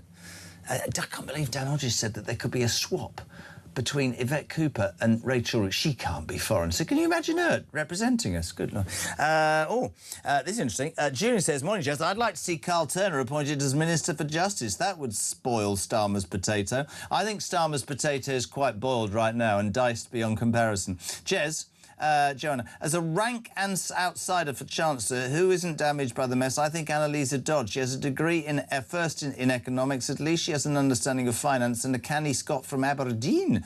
Yeah, she was jettisoned by Starmer quite quickly. We used to have her on the show a lot. Morning, Jez. I don't trust in the political process in this country, and I don't believe we are democratic or free under this government. Houston, we have a problem. Dan, apparently we are about to break the June record of 35 degrees JK set in 1979. But what about the climate lunatics failed to say is that this heat wave now is about 4 days. 1976 was 8 weeks. Yes, it was, and it was bloody hard. It was hard in the old days. None of that lot. You must have been born in 76, Mark. How old are you? 73. See, he was a 3-year-old nipper, him. Of course you don't remember it. What was it like in the... No, I'm joking. If Burnham is getting full cabinet briefings, bear in mind he has been an MP for less than 18 hours. Has he been fully vetted or passed all the security tests? Or is this Mandy 2.0 and they're ignoring the process and the civil service? Wayne and the unfortunately named Burnham on Crouch. Burnham? No idea. Susan Essex, Jez, reflags. I asked my sheltered housing officer if we could have a union flag flying from our community room roof. She said no, it could upset people. I give up. Keep fighting. Zarina, I admire the people on the Kirby estate. Wonderful spirit of community. Morning, Jez. Claire near the Cotswolds. It's quite a big area. I mean, you'd be saying I'm near... Do you know what I mean? I'm near Stroud. But I'm near the Cotswolds. I'm actually in Aberdeen looking at the Cotswolds. Quite near. I've come to the decision that the flag hatred from the left is because our great flags remind them all of Brexit and they still haven't got over it. Have a great day and stay cool. Morning, James. Yes, good morning. Now, I'm raging this morning. I'm absolutely raging. These politicians stand there laughing and joking, welcoming Andy Burnham like he's some sort of messiah. Mate, you won one by-election and that's all you did. Big deal. There's people that save lives every day that don't get any form of recognition because they do it because it's their job and they love doing it. Do you know what? And they're all, these politicians, they're all standing there, they're laughing, they're joking, and they're taking the absolute out of us. I'm sick to death of it. None of these bastards are ever accountable. They'll go off into the sunset on their gold-plated pensions. Sod off. And thank you very much for listening to my voice note. No, it's very nice of you to send me the voice note. Thank you very much for the... Fantastic. 0344 419 1000. Let's get to it. Let's say good morning to the First Lady, or First Lady of anything that you want to know. This lady is a legend. Talks International Editor Isabel Oakeshott. Bonjour. I know what happened there. You realise that you call more than one person the First Lady, so you're going to have to just get a bit more creative, aren't you? We can't all be the First Lady. It's surprising that you're marrying Richard because you know me so well. You're absolutely spot on right there. Well done. And I'm loving the earrings today, matching the top, all looking fantastic. There you go. Look at that. I've been giving real thought as to what I'm going to get you as a wedding present. Well, I think we've been quite prescriptive, haven't we, Jezza? Yeah. And some of the options are free. We said gold, crypto, or kisses. Which are you going for? Kisses, cheaper. I thought so. Yeah, that's what I was hoping. But I'm not kissing Tice in public. Just very quickly, well, not actually very quickly. I've got all morning. I couldn't believe this morning, and I'd love your take on this. I mean, the Andy Burnham thing has been, let's just step away from our political allegiance a minute and say it has been an incredibly successfully orchestrated coup. It is almost unbelievable to think that a man who 2 weeks ago wasn't even an MP is not only on the cusp of Downing Street, but we hear this morning, Isabel, Number 10 confirms that Andy Burnham will start receiving government briefings and meetings with the Cabinet Secretary as soon as possible. The nominations haven't even opened for the contest. Yeah, I mean, it's crumbled before it was even the foundations were built, any idea of a contest. You know, Wes Streeting folded within minutes, it seems to me. All that fuss that he created a few weeks ago, you know, with all the spectacular, dramatic resignation, that's all turned to dust. Some sort of deal has clearly been done. Darren Jones, I mean, who's he, question mark, has said he's not doing it. So what does that leave? I mean, it might be a last-minute sort of Al Khan's thing, but it doesn't seem very likely at all at this point. And I'm not surprised that our listeners are sort of left scratching their heads going, how did this happen? Yep. You know, 1 minute the bloke's up north, he's been up there for years and years and years doing his thing. The next minute, he's just being installed as Prime Minister of one of the greatest countries on earth. What the heck? Completely with you, and we'll get into a bigger discussion about that, but just let's look at the reality of what you just said. They're all running around. They're all, you know, there's Darren Jones. If you wanted reminding, he's the one that said that 90% of the illegal migrants are women and children, so he obviously can't see much. But the truth of the matter is, there was an article, a brilliant article in the Mail this morning, Isabel, from Sarah Vine, who says that she knows Andy Burnham, and he is the socialist equivalent of Boris Johnson. Just has some sort of flair, people follow him, there's something about it, and she describes this as the Labour Party trying to save itself, not the country. But she says that attention to detail and depth is where, like with Boris Johnson, there will be issues. So there'll be a honeymoon period, and we'll see that at the moment, and it's how he uses that honeymoon period, because ultimately, and my question to you is this: is he going to be brave enough to attack the welfare benefits? But is he going to have enough credit in the bank to do that, excuse the pun, straight away? Is he going to spend more on defence? He could absolutely secure his legacy straight away by opening up the North Sea oil and gas fields. But will he do that? Because he's in hock, isn't he, to a Labour Party in the Parliament who have made it very clear what they want. None of those things, which is why our listeners should not despair about the long term, because the direction of travel, which none of us want to see, which is that our country is getting ever more ruined by this Labour government, will continue.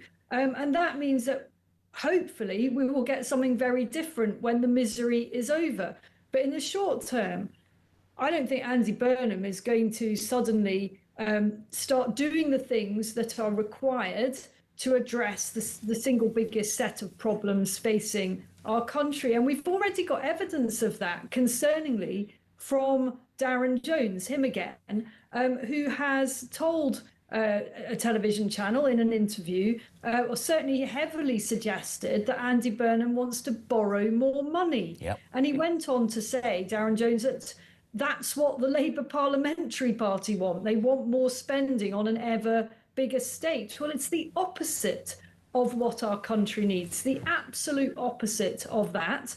We've already seen extremely worrying signs of where Andy Burnham stands on taxation, you know, as if Middle England isn't already being absolutely squeezed till the pips squeak. He seems to think he can come back for more, and particularly hitting the very top end. Now, a lot of our listeners and viewers may say, well, that's fine. You know, wealthy people can afford to pay more. To that, I would say, I'm afraid wealthy people will just leave. You know, more wealthy people will leave. Do you know what annoys me about that argument, and I'm so with you, is and I don't know if our listeners, the alarm clock Brits would agree with me, but it's like saying to businesses, oh, we're going to give workers more money and we're going to charge you a bit more tax. You ruin businesses, growth disappears and jobs go. If you say to successful people, thank you for building a business, paying millions of pounds worth of tax and giving people jobs, but we're going to screw you still further, they're going to sod off. It is short-sighted and is purely socialist. It's what they do. Yeah, Burnham will have a honeymoon period. I mean, there's already a row. I mean, it's the only thing I'm quite proud of Starmer in 2 years of misery. I mean, they've expected him to hang around to September so Andy Burnham can get himself sorted. And it seems the nasal night has gone. You've shafted me, you wanted it. I'm going in 3 weeks. You can shove it where the sun don't shine, which I totally get, don't you? Oh, completely. Yeah. Completely. So what he's hoping is that this messes with Andy Burnham and that he has a chaotic start. Yeah. And, you know, I don't wish Andy Burnham ill at all. Neither do I. I really don't. You know, that would... There's no point in being very party political when there's a new Prime Minister, because we have to hope that somehow or other it's going to be better than it has been. I fear it's not, but you're absolutely right. We have to... We're both patriots, right? Our listeners are patriots. We want our country to be better. I don't want people to not be able to pay their energy bills or not be able to afford their food or not feel safe on the streets, or I don't want our... I mean, here's the thing. The Troubles Bill, that horrendous, the thing that disgusts me more about Starmer than anything, almost more than the Chagos Islands, which disgusts me, that servicemen and women who put on the uniform 30 years ago could be prosecuted while the IRA are getting immunity. Andy Burnham could get the veterans on his arm straight away if he does that, because that's absolute rubbish, man, and a disgrace to our country. But it's OK having political capital, but I suspect, a bit like Badenoch right now, there are so many different facets in the Labour Party that he's going to have to please all the people all the time, which Starmer managed for a few years, and then it fell apart when he got power. I mean, what he should really worry about this summer is some kind of horror of the kind that marked and permanently damaged right from the off Keir Starmer's administration. Andy Burnham and his people will be terrified of a boiling hot summer of trouble on our streets. And I hope to God that doesn't happen, because it's not what any of us want to see. But I think it's quite possible. You know, we none of us can know what events may take place this summer. And if it does happen, if people do take to the streets in a violent and unacceptable manner, Andy Burnham's challenge is going to be, how does he handle that differently from how Keir Starmer handled it? Because the way Keir Starmer responded actually made the country more angry and more divided. And I don't think Andy Burnham will want to face that test very quickly. I mean, we had a feature on earlier about the flags, great estate in Southall, where they deck out all the flags and nobody's giving them any trouble. What Keir Starmer did, and I remember the Southport situation vividly, because I said something at the time and people looked at me like I'd landed from Mars. It was pretty obvious to anybody in the know that this wasn't an illegal migrant, and the government could have released that information, that it was the boy from Wales who'd gone wrong, but they didn't.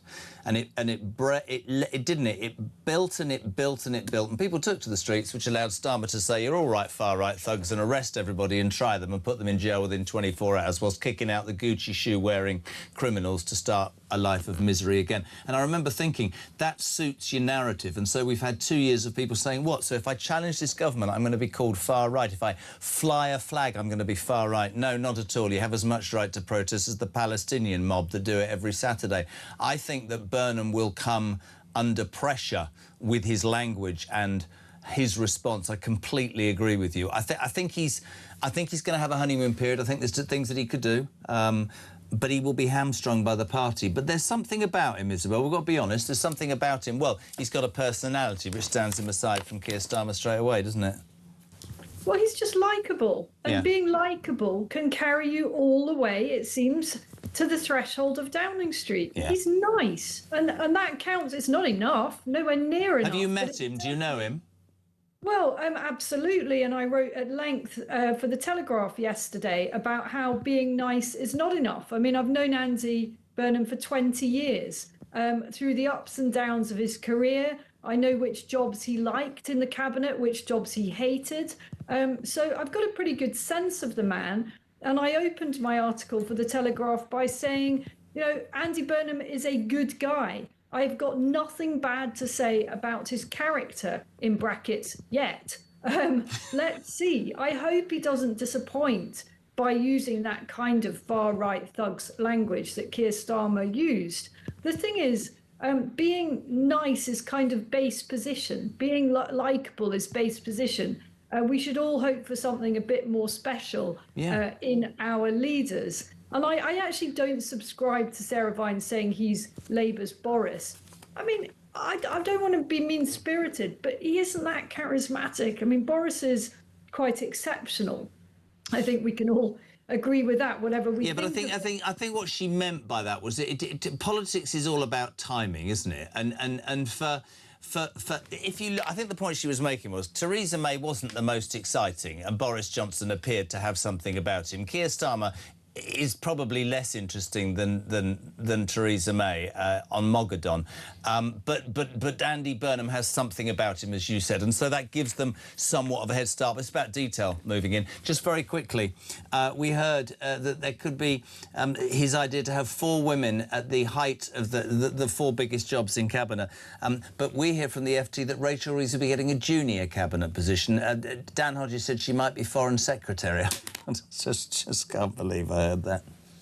I mean, that isn't a junior position. That is one of the great offices of state. I mean, I think he would do well to make a fresh start. And Rachel Reeves, I suppose at least we wouldn't be seeing very much of her. The limit, you'd like to think there's a limit to how much damage you can do as Foreign Secretary. But I'm not, given that we're talking about Rachel Reeves here, I don't want to put money on that being limited. You're so good. I would have thought he'd want to put some new faces into these top positions. Couldn't agree more, Isabel. Fantastic. How hot is it with you at the moment? Well, it's about 43 degrees, but I don't expect anyone to cry me a river because here absolutely everything is air conditioned. I will be back in the UK next week for the summer, and I'm pretty sure it'll be raining by then, and I'll have missed all the drama of your amazing heat wave. You got it right, babe. Listen, take care. Thank you so much indeed, as ever. We so appreciate your involvement. Talks International editor Isabel Oakeshott. Paul, good morning. Morning, Jezza. Paul the plumber, currently commuting across Birmingham, going to my first job. Andy Burnham. So, he's just going to walk in like some hero on a white horse, saying, yes, I'm here to save the country. The Labour Party's still the Labour Party. They're full of wet wipes, idiots, morons, who couldn't run a bath. Great show, mate, and big shout to all these alarm clock Brits propping this country up for all the lazy arses. Cheers, mate.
Across the UK, on DAB+, on YouTube, on your mobile, and on your side.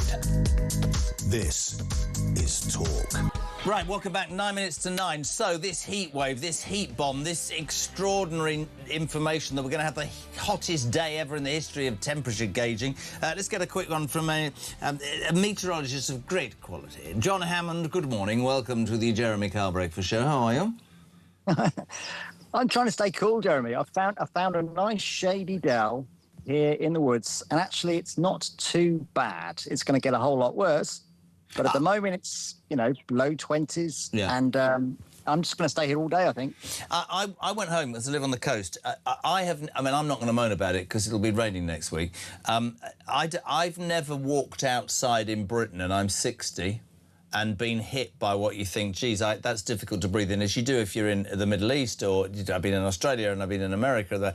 But yeah, and just without going into too much detail, they're all. I mean, this is the hottest ever. This dwarfs 76, doesn't it, pal? Well, good question. 76 was an oddity in as much as we didn't get the extreme spikes of heat that we're going to see over the next couple of days. We're going to break the all-time June record today, I reckon, which was set in 76, incidentally. What happened in 76, though, it just went on for so long. That heat wave, Jeremy... 8 weeks, wasn't it? We saw 16 consecutive days with the temperature above 30 degrees. Now, we're not going to see anything like that. In actual fact, that record has never been broken in the intervening 50 years. So that's just how remarkable 76 was. And, of course, the drought lasted a whole lot longer. As far as this heat wave's concerned, it's the humidity, as you say. It's like sort of walking out into soup, isn't it? Yeah. Hot soup. It's the sort of feel you get if you're in the subcontinent or in New York in the middle of July. Yeah. And it's the humidity which is doing that. And in contrast to the spell we saw at the end of May, Jeremy, which was remarkably hot, that was a dry heat. Yeah. This is a different kettle of fish, and it's the humidity, I think, which is what most of us are going to struggle with. And it's not, it's not just a flash in the pan. This thing's going to carry on, I think, till the weekend. So although there's this extreme heat warning that lasts today and tomorrow, I'm pretty confident that will be extended by the Met Office through Friday, possibly into the weekend as well. Just quickly, you've done this a long time. Advice to people. I've got a guy from Spain saying put your pyjamas in the freezer during the day, place your pillowcase of pyjamas in the freezer, take them out for going to bed, you'll stay cold. I'd worry that I'd do damage to myself. What about serious tips, pal? Well, I was slagged off by a friend yesterday. I said, because she was moaning about the fact that in her flat it's just unbearably hot. I said, just pour a tub, a basin of cold water, put your feet in it, and just sit in that bowl of hot water.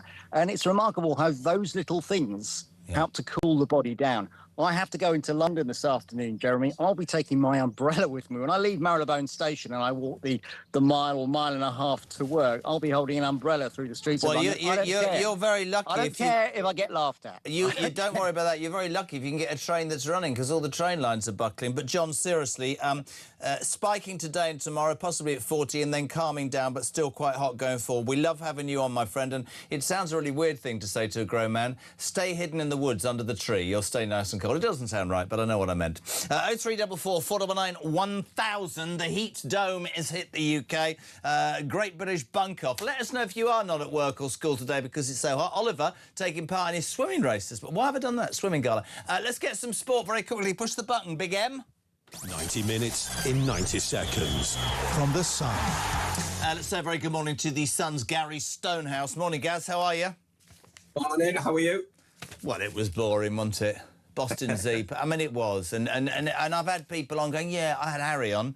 He was honest, as he always is, Harry Redknapp. He said it was turgid. Other people are going, yeah, but they had 10 men behind the ball. And I go, yeah, and they're the second worst ranked team in the World Cup. Other people will part the bus. You have to have the ability or the talent to get through it, don't you?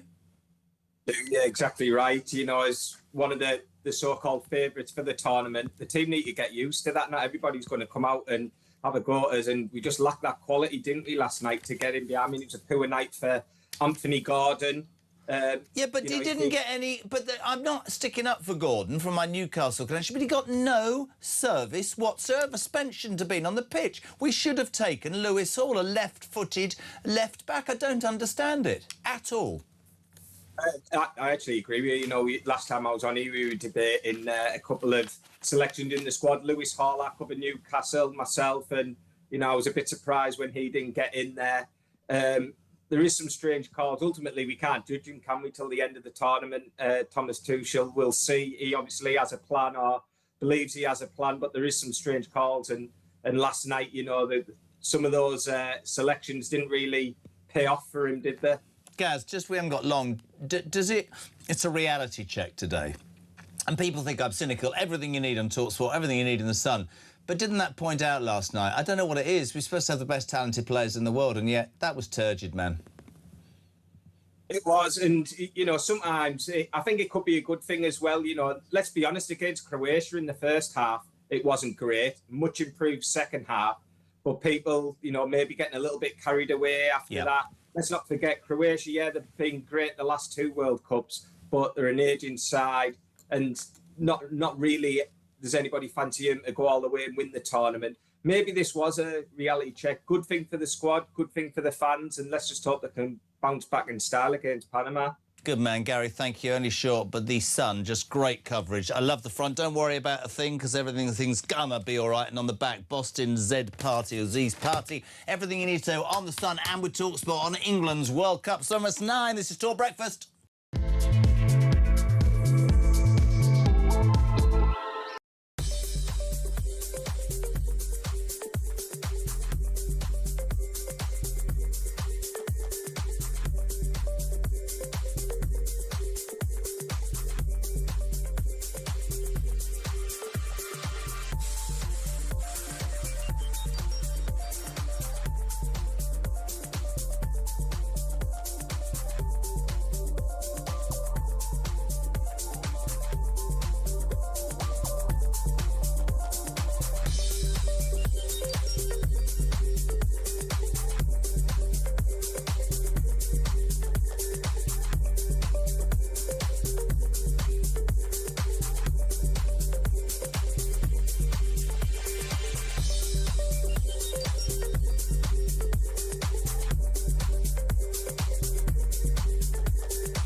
What they're ashamed of is the English flag.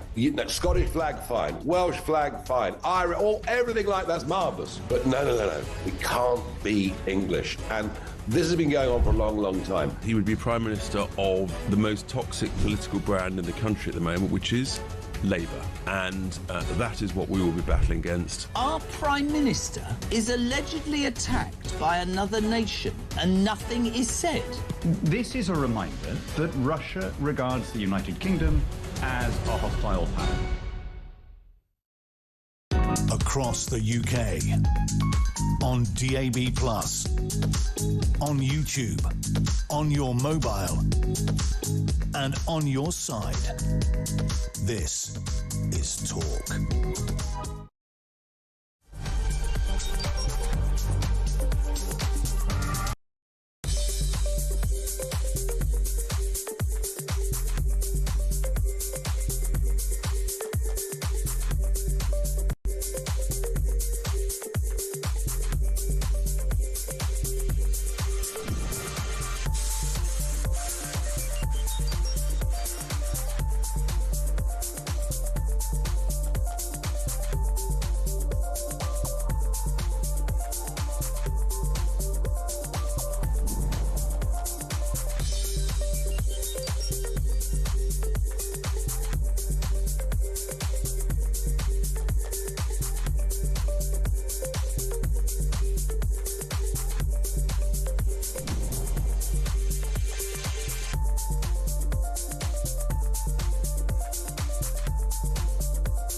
across the UK. On DAB+, on YouTube, on your mobile, and on your side. This is Talk.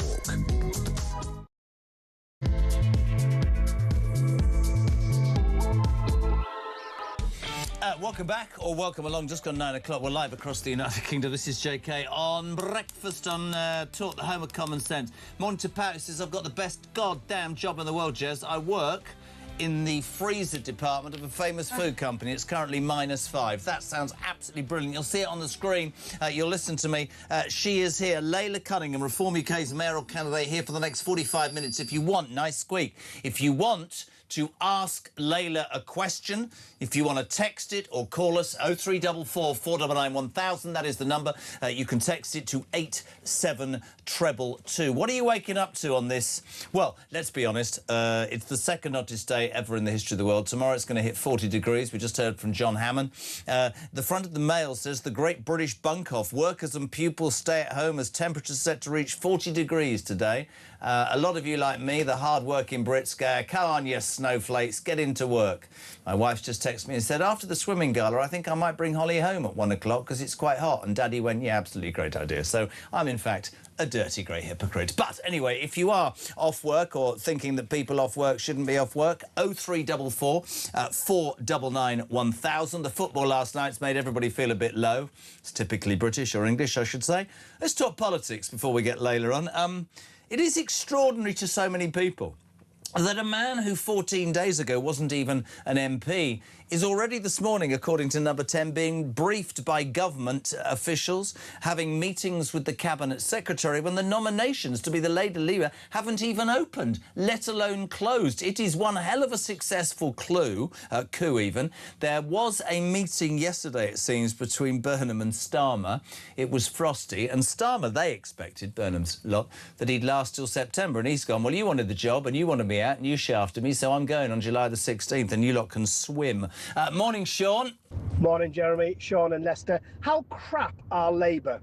How crap are Labour? They've got hundreds and hundreds of MPs, and you've got Burnham being a mayor, sworn in as an MP, and now they're treating him like the prodigal son has returned. How crap are Labour when they cannot pick one of their hundreds and hundreds of MPs? They've got to make one up, honestly. Oh, great show, buddy.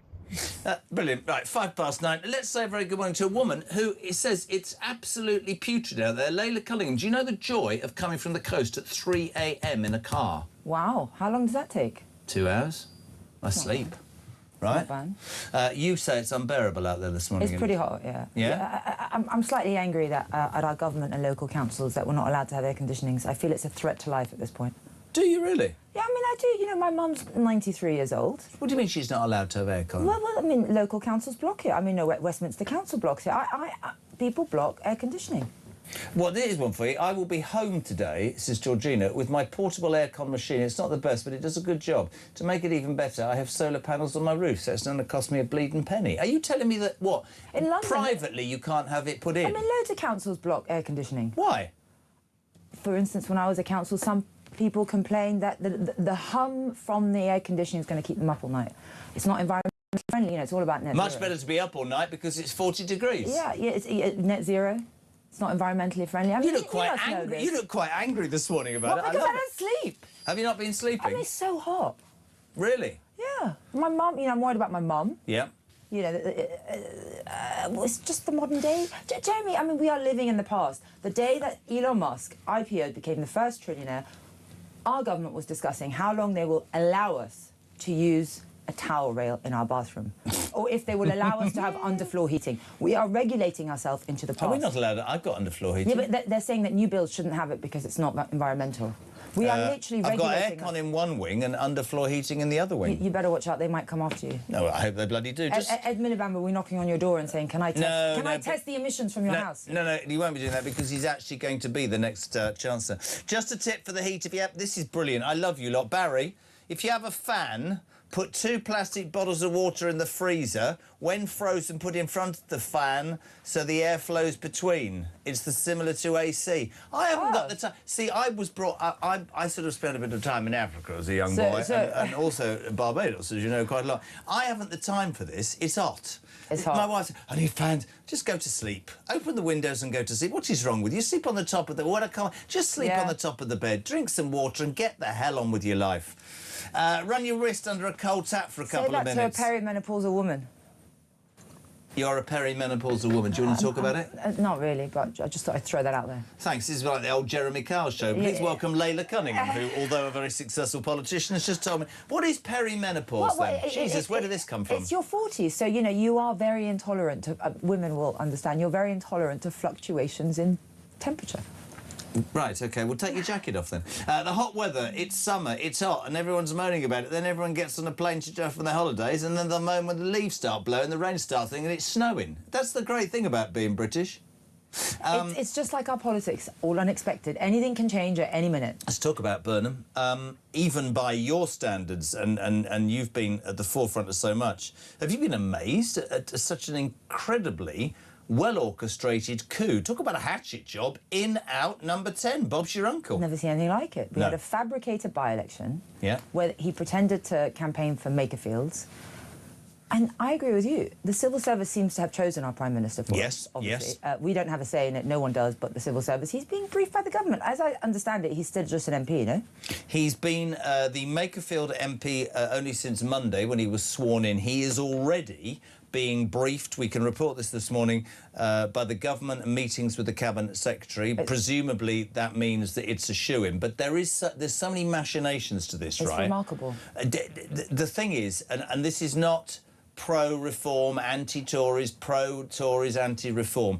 I wonder how many people in Makerfield voted Labour to get rid of Keir Starmer. I could just be saying that. No, so Luke Trill from Mooring Common did a post-election focus group, and Reform voters broke from Reform to vote for Burnham to get rid of Starmer. You know, I mean, to be fair, he did not run for a vision for Britain. He ran, vote for me, get rid of Starmer. You know what that is? That's an admission that we were right in May. It's basically, that's what they did. And it was either an election, a leadership contest, which it really was. It was Burnham v Starmer, not Reform v Labour. Although I will admit it was a defeat. I'm not trying to, you know, say it wasn't. And I think people... It was a repudiation of Starmer's government, and the quickest way to change, bar a general election, was to vote for Burnham. Do you think it was... Some people have texted me and said over the last 3 days that the Makerfield by-election is when the reform bubble burst. How do you answer that?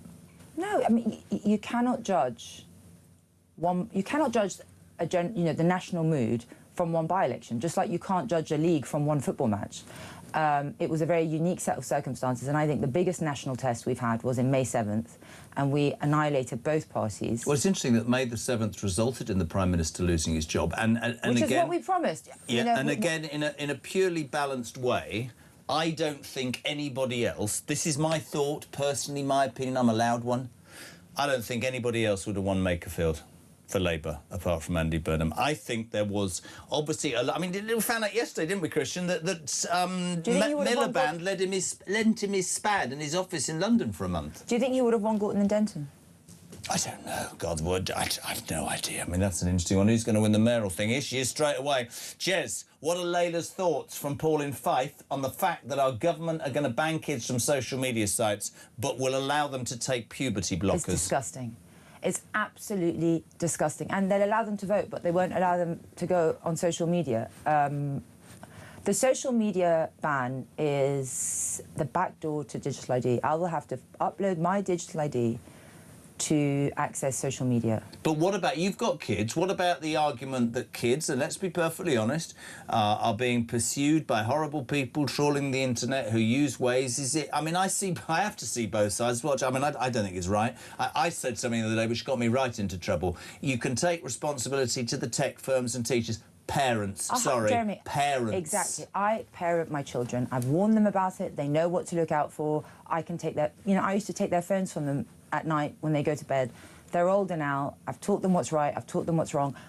The other day I was on a show and she said, well, there has to be a way to stop them from scrolling endlessly, watching rubbish things. I said, That's not the government's job. If I want my kids to sit and scroll and mindlessly on social media, that's my choice. You know, I'm their parents. I'm so with you it's about personal responsibility, personal accountability, and the government wants to remove that. And if we don't have personal agency, what do we have? And also, I don't know. Listen, I'm old-fashioned, but even I know about VPNs, and it Or is they very... might ban VPNs. We might become like China and Belarus. They might ban VPNs. Imagine that. They're desperate to. I've always come from the assumption that the parents, it starts at home, but I understand the challenges that there are. But Jeremy, also, social media is never going away. Tech is not going away. You don't. There could be more controls on the tech companies. Yes, I have to say that. But you and I know that come 16, they don't suddenly mature. No. In fact, it gets worse because they're allowed out more and everything. So I don't see why the cutting off point is 16. In fact, they need to get used to it so they're ready for everything they face. What age did yours get a phone? I'm going through this with Oliver. Mine have always had it at 11.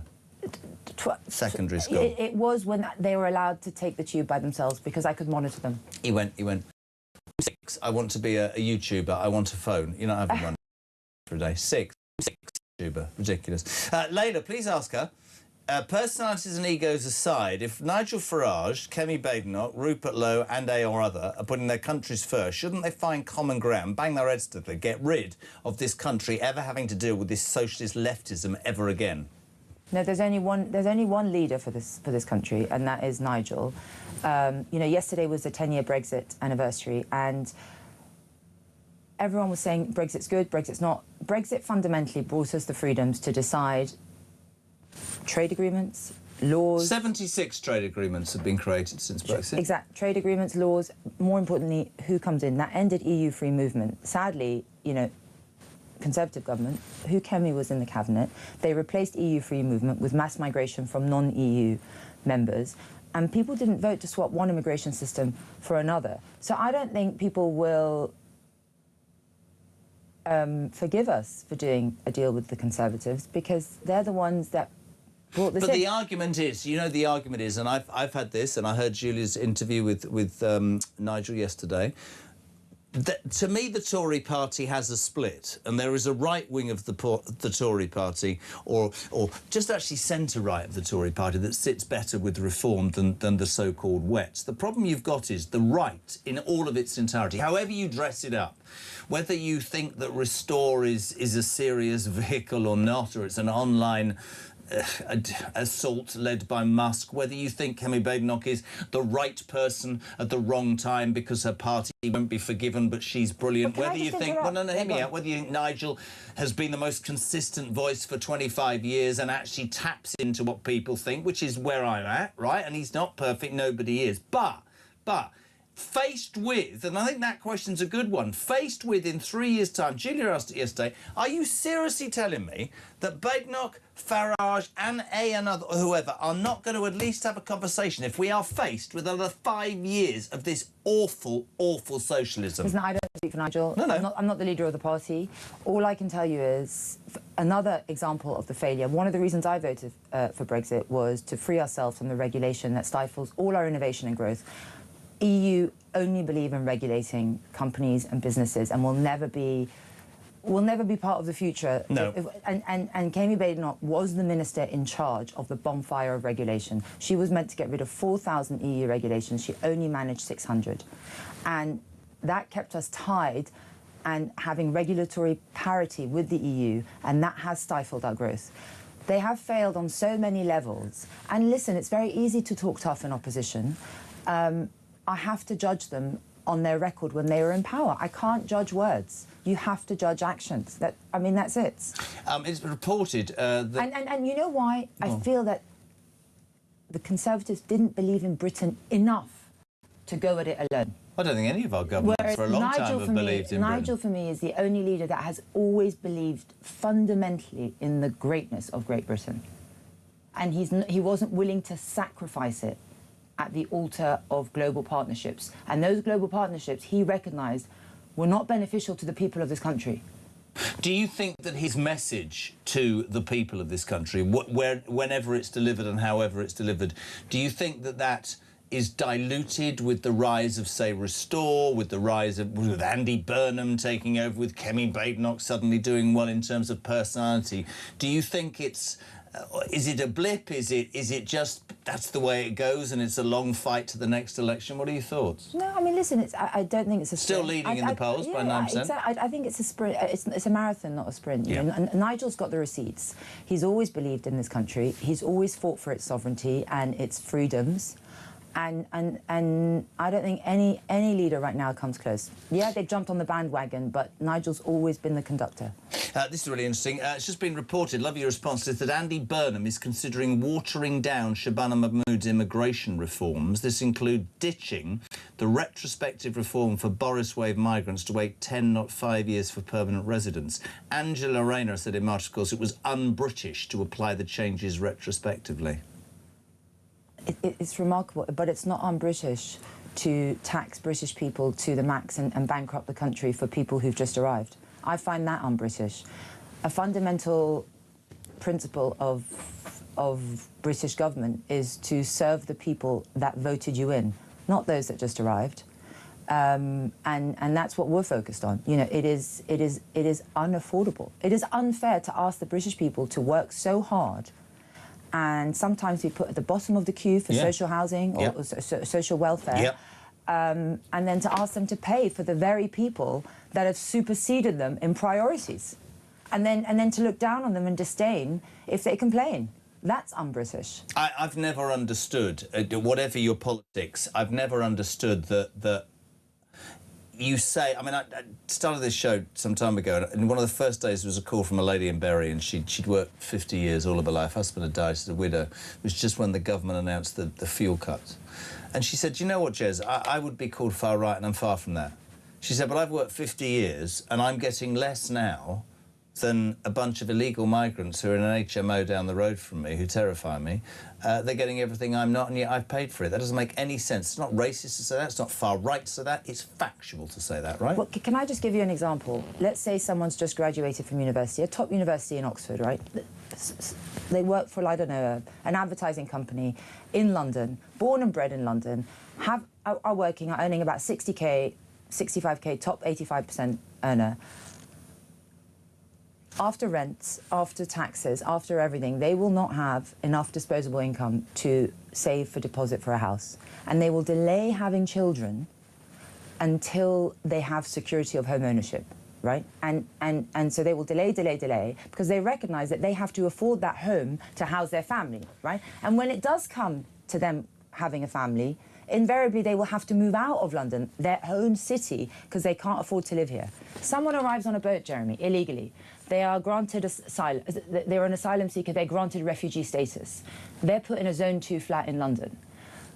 They don't have any worry of rent, taxes, anything. And if they want to have a bigger house, they will apply for their dependents to be flown into the country, and the government will house them in a bigger house in London. Think about that. Someone who arrived illegally will have more security of home. I agree. Than a Londoner who's born and raised and done everything right. It's awful. Let's go to Kent. Tony, you're through to Layla Cunningham. Good morning, my friend. Yeah, good morning, Layla. Oh, hi. Can we turn it up, please? What, me? Yeah. Speak up a little bit, pal. Sorry, it's a little bit quiet. All right. Sorry, I'm sorry. Just got up. I work nights. I'm a black cab driver. Hi. Oh, bless you. I live outside of London. I was born and brought up in London, but obviously, like the mayorship affects our industry. I was just wondering, Layla, would it, when you're in, and I believe you will be in. Thank you. Will you do something about the 20-mile-an-hour zones? The cycle lanes? The amount of pedicabs that are on our streets in London, it looks like a third world country. Yep. So go on. No, sorry, go on. Carry on. About the 20 miles per hour, 100%. I will do an audit of all the roads. Listen, in a residential street, by schools, perhaps. But on big roads like Bayswater Road, Park Lane, it is... Embankment this morning, no cars, 20 miles an hour. The thing is, good policy, right, protects people. Bad policy punishes people, and that's what it's doing. And this policy is not catching reckless drivers. It is just catching drivers. That's it. You know, I used to prosecute traffic traffic court, and it's the only time I saw grown men cry because they get their licence removed for doing 23 miles per hour 4 times. Saw a bloke the abhorrent. other day on that embankment thing that goes all the way along that we get every morning, doing 24 and the thing flashed. And I'm sorry, this isn't going to go down well. I would rather my police were out chasing child abusers and burglars and rapists and people who injure people than saying, you've done 23. I'm sorry, I find it's ludicrous. No, I get it around schools, but it is a financial racket. That's the point, man. It's a racket, and it's punishing people, and it's not catching reckless drivers. No, it's literally catching. And when I drive at 20 miles per hour, I'm more focused on keeping the 20 miles per hour than anything else. It is ludicrous, and you're right. And in order for a successful city, you need to get it moving again. London is not moving right now. Sorry, Tony, just quickly, mate. And Tony, I wanted to ask something about Tony. Oh, you actually. do? Go on then, ask him. Tony, I got into a black cab, and I noticed that you have to have the machine in it that takes payment. You know, the one that's stuck on the plastic compartment. Yeah, you have to have a fixed credit card facility in the back. But that takes 5% of the fee I pay? That's like another tax. I know. There's nothing that's we can unbelievable. actually do about that. That's down to TfL and their legislation. Layla. I don't approve of that. I don't think you should have to pay 5%. Yeah. No, why should we? Big companies do it. Marks and Spencers don't charge 5% when you pay for their goods. It's a tax for taxi drivers, and that's got to be reviewed. It's not right. Right. You know these pedicabs. Yeah. Is this tuk-tuks? Yeah, but they're called pedicabs here. Yeah, they. If you go over Westminster Bridge heading south, right, you will see them all ranked up in the bus lane outside the Marriott. Or as close to the Marriott. And it's not just there, they do it all over the place, and they are so bad. All right, it's a gimmick, but it's not. It's a third world trade, shall we say. I agree. And also, the majority of them, right, are foreign people or of foreign backgrounds. Now, you cannot tell me all these lot have come in all of a sudden, and they're doing all these jobs, doctors, dentists, solicitors, everything else. They ain't. They're working for the gig economy. They're working for Uber Eats. They're working for Deliveroo. They're doing the pedicabs. Right? I have to tell you, this is really ironic, because this morning at 20 minutes past 4, I woke up as we just turned into just down the side of Buckingham Palace, got to the traffic lights, and there, sat right in front of Buckingham Palace, was one of these pedicabs with pink flashing lights and a bloke having a cigarette with his shorts on and his legs out. And I was like, what is that? And Ben goes, that's a pedicab. Also, it's a right. But Tony, I want to. The thing is, no one's controlling our streets, right? So you can run riot and do whatever you want. Pedicabs have. They don't. Actually. No, I'm not going one. They're open. But pedicabs are a blight on our streets, and they really fleece tourists. I don't know any Londoner who takes a pedicab, because we know they're just a racket. Another thing, Tony, I wanted to ask Tony. Oh, she's in charge. Sorry, Tony, and something I will. I was actually quite shocked to read it. And Tony, correct me if I'm wrong. For you to get a TfL licence, either I think with Uber or Black Cab, you have to show that a clean criminal record for a certain period of time. Get this, Jeremy. If you're an asylum seeker, even if your refugee status has not been declared yet or granted, you do not have to show a certificate of good standing or clean record from the country you arrived from. Am I correct, Tony? Yeah, that's right. That is... I don't understand how we've allowed that to happen. That will be stopped when I'm in. Tony, can I ask you a question? I love black cabbies. I get in the whole time, and they all say the same thing, that this mayor has destroyed their livelihoods. How did Sadiq Khan get to be in charge for so long, my friend? What would your message be to fellow Londoners? Right, I'll answer your question after I've just brought up 2 more points, if I may. They're just quick ones. Right, would Layla ban the call to prayer? I mean, the amount of times I drive up and down Oxford Street or whatever, and all I hear is all the time. What's going on with that? You don't hear Catholics. You don't hear. Well, you can't. I'm going to jump in. There are different religions that have to be treated with respect in this city. What the issue is, and what it should be politically. And I've had this argument with politicians, right? There are plenty of people who have come to this country and done jobs and earned taxes and built businesses. A guy picks me up every night. You might have heard me say this, Tony. He came from Bangladesh 40 years ago with his 2 brothers and his dad said, I'll tell you what you're going to do. You're going to integrate, you're going to appreciate, you're going to learn the language, you're going to build a business, you're going to pay tax. Exactly anybody, and I could name you one, but I won't because he'll start abusing me. Some people stand up and think that anybody like that should be sent home. I think that's utterly abhorrent. What we all should agree on is that people coming to this country who are not vetted, who have a different set of values, who treat women like pieces of meat, who think it's OK to attack people, should not be allowed to come here under the auspices of we're doing something great for the world. No, our own people are suffering, and these people are coming here unvetted, and then they're committing crimes, whether it's gangs or rapes or murders or muggings or whatever. That is what we need to deal with. And if the right is going to... Sorry, I'm on my one now. If the right is going to get itself elected in 3 years, it needs to find a differentiation between, I don't care if you come from another country, but I do care if you're unvetted and you sit on benefits and you take advantage. If you come here and you work hard and you've got a visa and you do it, you love this country. Absolutely. And that differentiation needs to be made because people are getting that mixed up. Tony, the problem is that, as I've said this before, Labour have divided our city up along ethnic and religious lines, and they go to different ethnic minorities and they tell them, you've been oppressed by this country, and they foster hate of the very country that gave them everything. We need a shared identity in Britain, a British identity, shared values and shared pride and love of this nation. That's what will create unity in our nation. And I agree, it is jarring. I know the one you mean. Is that the one in Hyde Park where he blasts the call of prayer in front of the entrance of Park? Well, I've heard it in front of Hyde Park. It is jarring. I don't know if I have the power to ban that, but that will become less prevalent when you make it clear that we are a British city and British shared identity. But you can be British without some of the lingo, that sort of say. Tony, thank you so much indeed, mate. Really interesting. By the way, this is for you. It's not going to make you feel good, but it's nice. 2 things. Layla, I've just seen a portable AC on the internet. Can't remember the name. It's 118 quid. Do you want me to lend you the money, says Jane? And also, Maria, it's not great. You said perimenopause. She said, let Layla know this. The heat, menopause, hot sweats doesn't stop. I'm 66 and I'm still living with it. Brilliant. I think I must have the menopause. Back in 3.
The battle is really on, though, for number 11. Who's going to be the Chancellor?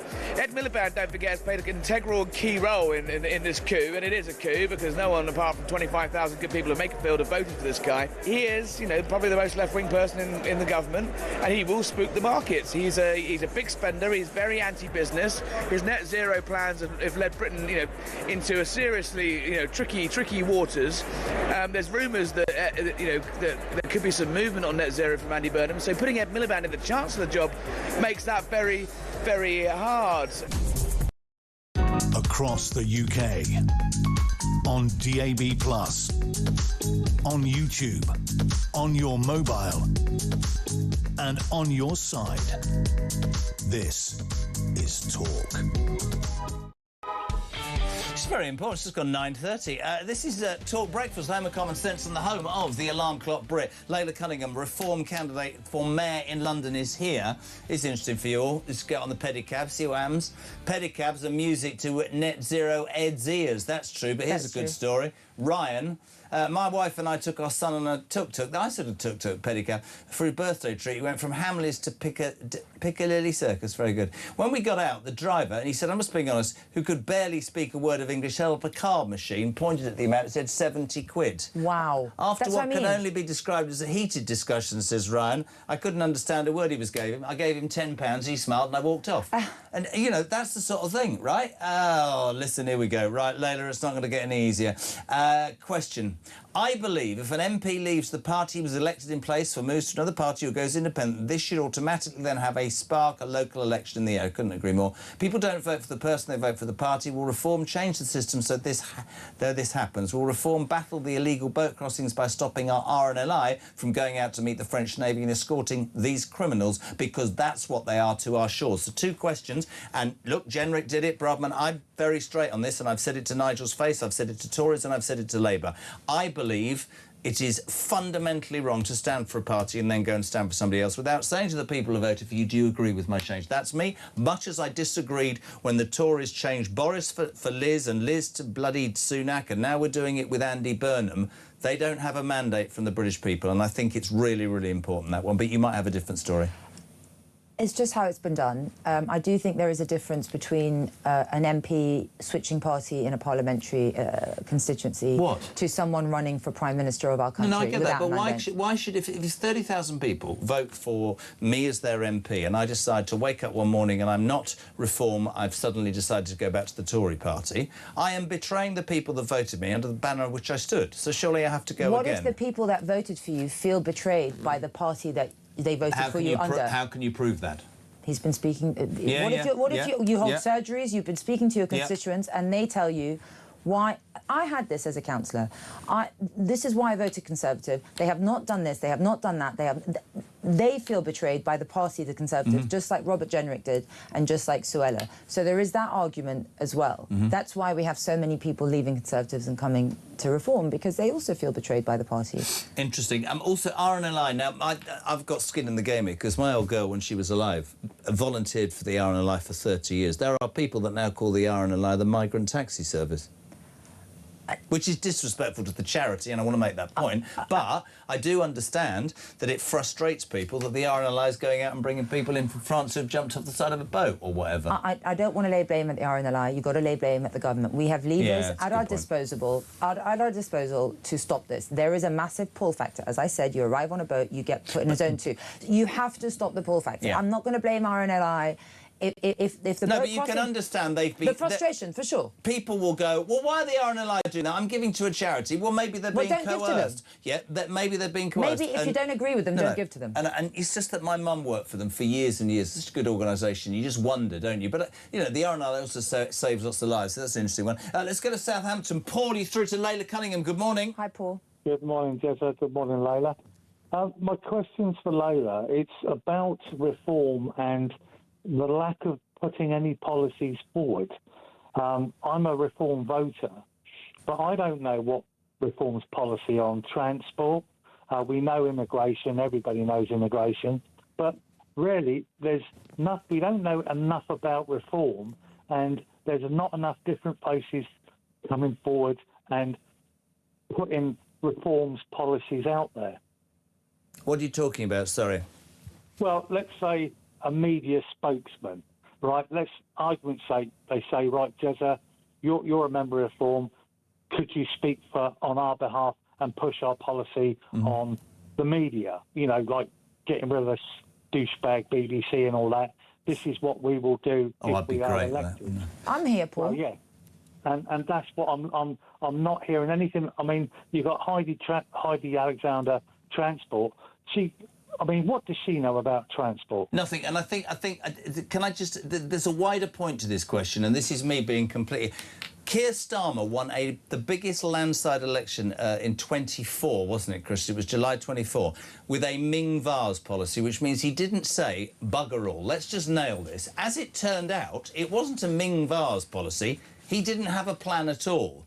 The problem for a party like Reform, and even the Tories, who of course spent a year not saying anything under Badenoch while they worked it out, is the world's an ever-changing thing, and you can't really say we're going to do that until you perhaps know what the situation is. people will demand meat on the bone, and then they'll say, well, why are you telling us that? Because you're not even elected. Maybe more centralised information would be a really interesting point that he's making. I mean, Starmer won without... We didn't know who his... People run for government without knowing who their cabinet is. We don't know who Burnham's cabinet is yet, so I don't think we need to announce all our transport potential No, but what now. he's saying is, do you think that we should know more from Reform as to their policy on, say, transport, on education, on the NHS? Do you think it should be there should be more people talking about more things? It's coming. I don't think there's any point in just spouting out policy. And what we do find is that when we do put a policy, the Tories or Labour tend to copy it. And so, you know, we are slightly reticent about putting it all out. But I mean, it's But coming. I mean, we have an ever-growing policy team, some of the brightest minds in the country. Danny Kruger is obviously doing that. But also people from different think tanks, people who've been thinking about this for a very long time and are frustrated in that successive governments haven't listened to them to bring it. Is there an argument that says, hear me out, you've got Zera's home making comments at Home Affairs, Richard Tice on business.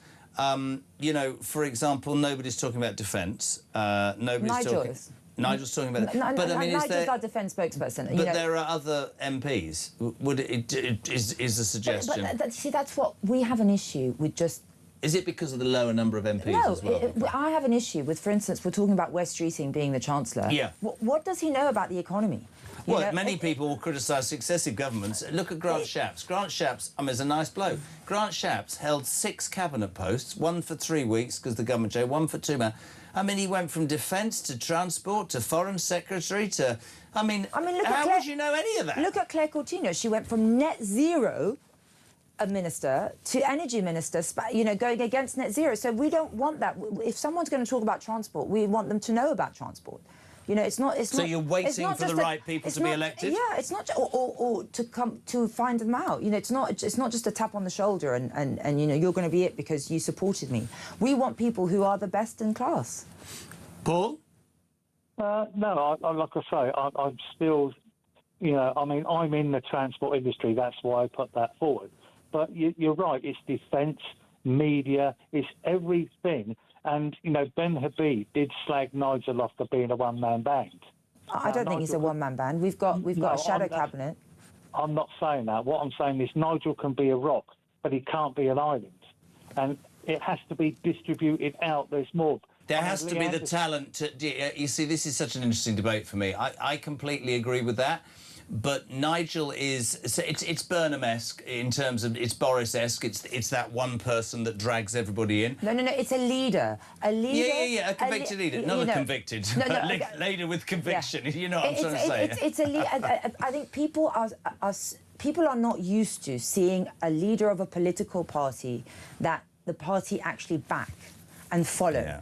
You know, we're so used to people trying to backstab the leader, as we've seen with the Labour Party, as we've seen the Conservatives, that when they see a party united behind one leader, they tend to call that a one-man band. But great management, but great management, the other side of the argument, and we debate loads of stuff, you and me, the other side is great management is delegation. And I guess what Paul, of course, he has. But the more talented people, there will be more delegation. That is absolutely true. And Nigel's more than happy to delegate. Trust me, I know that. He's more than happy to delegate, right? Because we all have first principles in reform, and we all govern from the... We're all part of this first principles policy that, you know... And the number one is, we ask to the prison, is this going to be best for our country? That's it. Is it going to make it safer, more prosperous? Is it going to create growth? Is it going to secure our borders? These are fundamental principles that everything we do, and in terms of transport, is it going to be more efficient? For instance, in London, I'm not going to put up with unions putting this city on standstill. I'm going to automate the tube. Yes, it will take time, and yes, it will take money, but we can no longer afford to be at a standstill every few months because the unions want free tickets to Legoland. I love it. There, all you union people go to Legoland. Paul, thank you very much indeed. Just to sum up, Lily, you've been amazing. Did you watch the football last night? I did. Yeah, are you a footy fan? I mean, I am when England plays. Do you think... I was sad that we didn't score. Yeah, we were rubbish, weren't we? Great British Bunk-Off. Do you think people should take the day off today because it's hot? Someone told me that we are following the Italian method of World Cup, where if you equalise, you still get a point. I don't know, in the group Yes, thing. a draw's a point. A draw's a point. So they were not. They weren't playing. No, to score. the reason Is that true? The reason we drew last night is because Ghana just decided they didn't want to score a goal and they're going to put 10 players in front of the net and stop because they wanted a point. My argument would be we should, with our abilities and the talent that we've got, we should be able to break that down. But look, there we go. Just very quickly, very important, should workers bunk off today? Very hot. Should schools close or have we gone a bit soft? Come on. We can't bunk off when there's snow and when it's hot. My kids tried it this morning. Did they? They're like, Mum, it's so hot, can I skip school? I'm like, no, you've got to go to school. You see, I give all this out, and Oliver, after his swimming gala, I said to Vic, just bring him home, it's far too hot. Listen, it is an absolute pleasure, as ever. Of course, the Reform candidate for London Mayor, Layla Cunningham, thank you so much indeed, and appreciate your time. We'll see you very soon. What is it, 18 minutes to 10? Rafe Heidel-Manku, political commentator, broadcaster, historian, and fellow at the New Culture Forum, is next. Good morning, Mike. Hello, Jezza. It's Mike here from Somerset. I've had enough of this country. Weak leadership, weak resilience. We've got kids being stopped from going to school because it's a bit hot. When I was a child, I lived in Cyprus where we had regular temperatures above 40 degrees C. And do you know what we did? We went to school at 7 o'clock in the morning and we finished at 12:30. Why can't they just adjust the days to that? Just come back from Vietnam, where it was 38, 39, 40 every day, and life goes on. And I know they're used to it, but life goes on. When I was in the military, I served 21 years. I'm a proud veteran. We worked in all sorts of crap holes around the world where the temperature was regularly well above 38, 39, in some places closer to 50 degrees, and we still just got on with it. Come on, UK, be more resilient. Let's have some effective leadership at all levels. Thanks, Jez. Great show.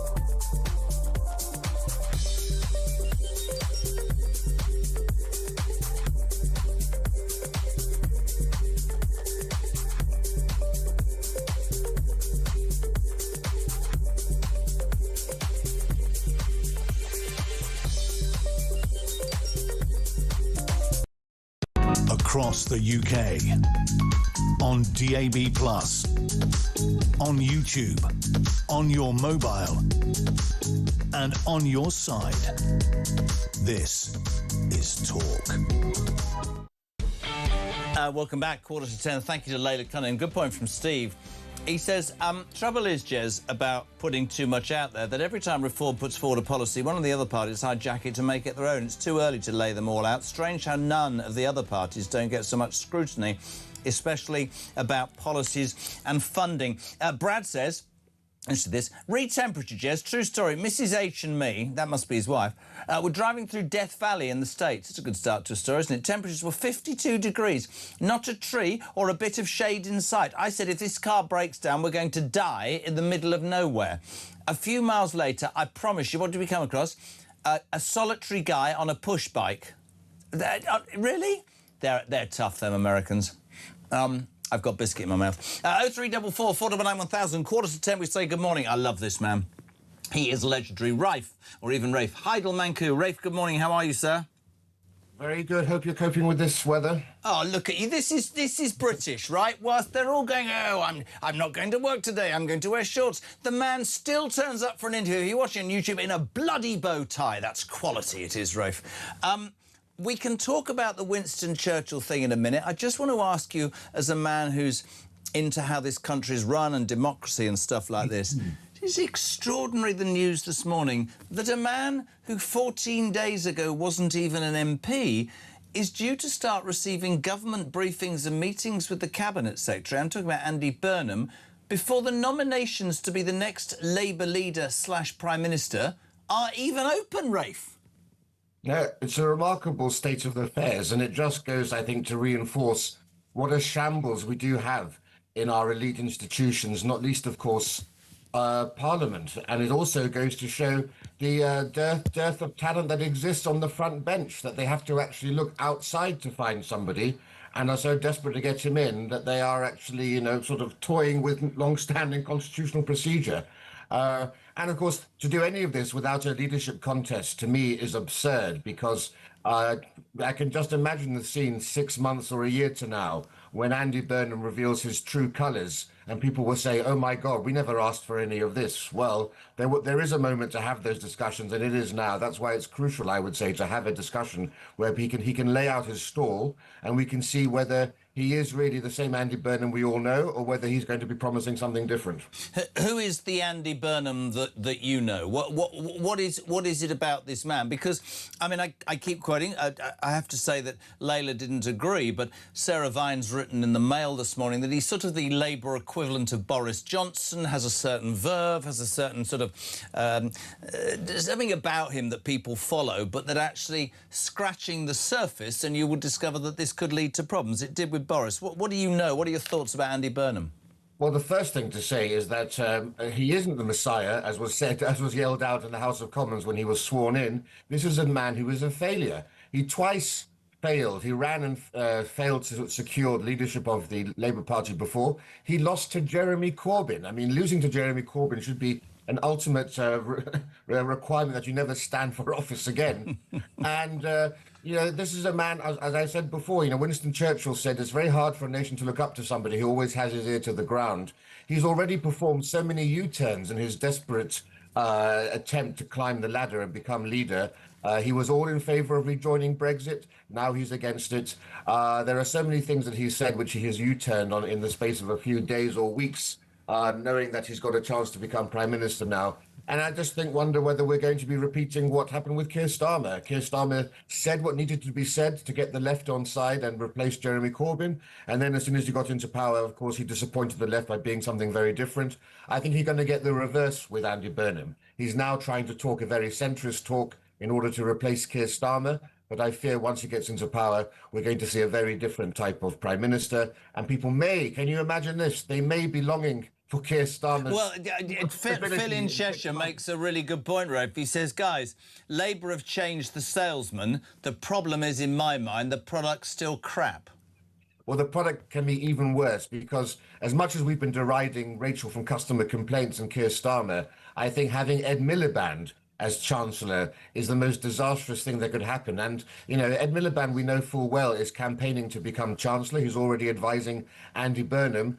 And they know that the bond markets are going to go into freefall over this, because they've got a strategy of what happens to sustain and stabilise the bond markets if he does get appointed. I mean, it's a completely ludicrous situation where they're even countenancing him at all. But, you know, they reckon there's some sort of deal or he owes. Miliband's lent him his spad for couple of spads for the last month. This has been a well-orchestrated campaign. But you're right, many Labour MPs and certainly many business leaders are saying this man who wants to bankrupt this country on the altar of ideological net zero, what would he be like with his fingers on the buttons of actual money? There's a couple of stories that I wanted to just talk to you about. Firstly, flags. We had a guy on earlier from the south of London. The Kirby estate in South London. Great pictures. We had him on. He coordinates it. And this happens every year when the World Cup is on, a big football tournament. We had him on air and it was brilliant. All sorts of people from different walks of life and religions and creeds and colours in that community, in that estate, all coming together. On the back of where in Oxfordshire, the Liberal Dems have won a High Court injunction to stop England flags being put up on lampposts. They've got this because it's an act of intimidation and division / it might fall off and hit you on the head. What are your thoughts? It's outrageous, isn't it? Well, I think we can see now quite clearly that the Lib Dems hate Britain. They are ashamed of Britain's past, ashamed of Britain's heritage, and they are part of this elite attempt to sever the link between the British people and their past and try to create new myths, of course. Once you denigrate your past, it's very easy then to create new myths that Britain's always been diverse, diversity built Britain and so forth. Look, other countries will be looking aghast at Britain, not understanding how this is possible, particularly during a World Cup. This is the one time where sport becomes a great unifier for all people. And this is an era of identity politics, and it seems as if there's one identity which you can't celebrate, and that's being English. or being British. And actually, it is at times like this when actually you can bring people of all races and ethnicities and cultures together around your home team. And so people should be, encouraging everybody to fly the flag and get into the great gusto. There's been a lot of negativity around flying of the flag. Sporting events are one of the few times when everyone can agree, surely, you would have thought that this is a positive moment for patriotism. Families can celebrate the flag. And, mature, strong, self-confident countries know who they are. They're not constantly nihilistic and navel-gazing and wearing horsehair shirts. Britain and the West were at their strongest when they were proud and patriotic. And it's no coincidence that we're at our weakest now when we are essentially ashamed of who we are as a people. So really, you're so eloquent, mate. And actually, the interesting thing here is this... Let me just play you a voice note quickly on that flags thing, if I can. Have a listen to this. This is Damon, Rafe. Hello, Jeremy. Damon from Wigan. Here's a quick story for you about my old man. My old man was a firefighter most of his life, well, all of his life, to be honest. And years ago, in the early 90s, they got a shout. And when they went on this shout, the police was in attendance, and they actually told my old man, and obviously the other firefighters, that there was a giant Santa Claus on the roof. It was lashed, it was secure. However, the neighbour next door, who was a non-English couple, didn't celebrate Christmas. And the police basically told the firefighters that if that Santa Claus didn't come down off the roof, then the guy would be charged with inciting riot. The Father Christmas was took down, and that was the end of it. But back in the 90s, somebody complained they didn't like Christmas, and therefore if that Santa Claus did not come off the roof, the neighbour would be charged with inciting riot. You could see then how this country was going to change. Thank you. Thank you. And on the back of that, Rafe, this story that I just wanted to throw at you, I haven't got the time of that. A National Portrait Gallery display about the late, great Winston Churchill has been removed following a backlash against its claim that he deliberately starved Indians. Yeah, well, I'm glad that they finally made the right decision. But I'm so tired, again, of our institutions and our artists coming out with this absolute knot and knocking Britain, knocking our heritage, knocking our past, and denigrating our heroes. In 2004, 81% of the youth in this country were proud to be British. Today, it's 40%. Wow. It's gone down by 50% in just 20 years. And is it any surprise when the constant messaging the youth of this country and everybody is getting is that Britain is somehow inherently evil, that racism is a uniquely Western phenomenon, that slavery is unique to Britain and America, and of course it was universal, and that our greatest heroes have feet of clay. I mean, this is what happens. And it's no longer, these artists think that they're being cool and they're being maverick and radical by coming out with this stuff. They are now the mainstream, right? But we are a post-revolutionary society. The Britain haters now control all of our institutions. The artists in this world who really want to be radical should actually be celebrating Churchill. That would be the sort of stuff that would actually make you a maverick today. Or how about doing displays about the dark side of diversity, the quadrupling of rape over the last 10 years? Who is brave enough to tackle those things? It's not brave to denigrate Churchill. It's certainly not clever, because this nincompoop of an artist has no historical learning whatsoever. She said that Churchill was deliberately starved 3 million Indians. Absolute nonsense. This theory only took traction in 2010. Before that, nobody was really talking about this. There was a ridiculous Indian journalist who wrote a book which has been completely destroyed by Amartya Sen, a Nobel Prize-winning laureate, and Thinaka Roy, one of the leading economists and experts on famine, and they've said that there is no justification for blaming Churchill for all of this. And yet the National Portrait Gallery didn't care. And you didn't get an apology. There were just some mealy-mouthed words about why the exhibition had been withdrawn. I think it's utterly disgraceful. And remember, we, the British taxpayer, are funding all of this. And I would like to see the next right-wing government in this country remove funding from any institution that actively denigrates this proud country and its history. Couldn't agree more, mate. I know we have to be quick, but thank you. It's always an absolute pleasure. Rafe Heidelmanku, historian, broadcaster, and member of the International Churchill Society. He's free move, unbelievable human being. Love having him on. Talk breakfast.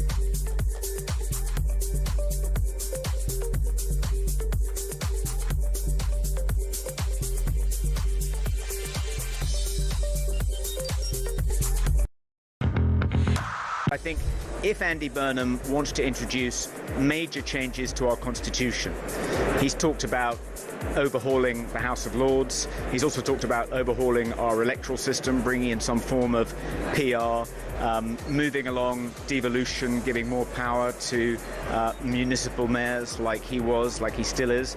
I think if he wants to do any of those things, he needs a mandate from the public to do them. To try and do them without calling an election, I think would be a constitutional outrage.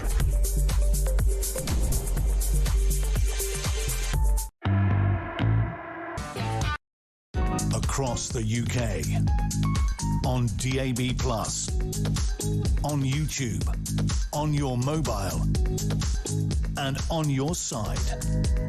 This is Talk. Welcome back. Just a minute to go at breakfast, and Julia Hartley-Brewer is here for Wednesday morning. Hello. Very, very, very good morning to you, sir. I mean, I don't know how I made it in. Apparently, Britain's shut down because of the heat wave.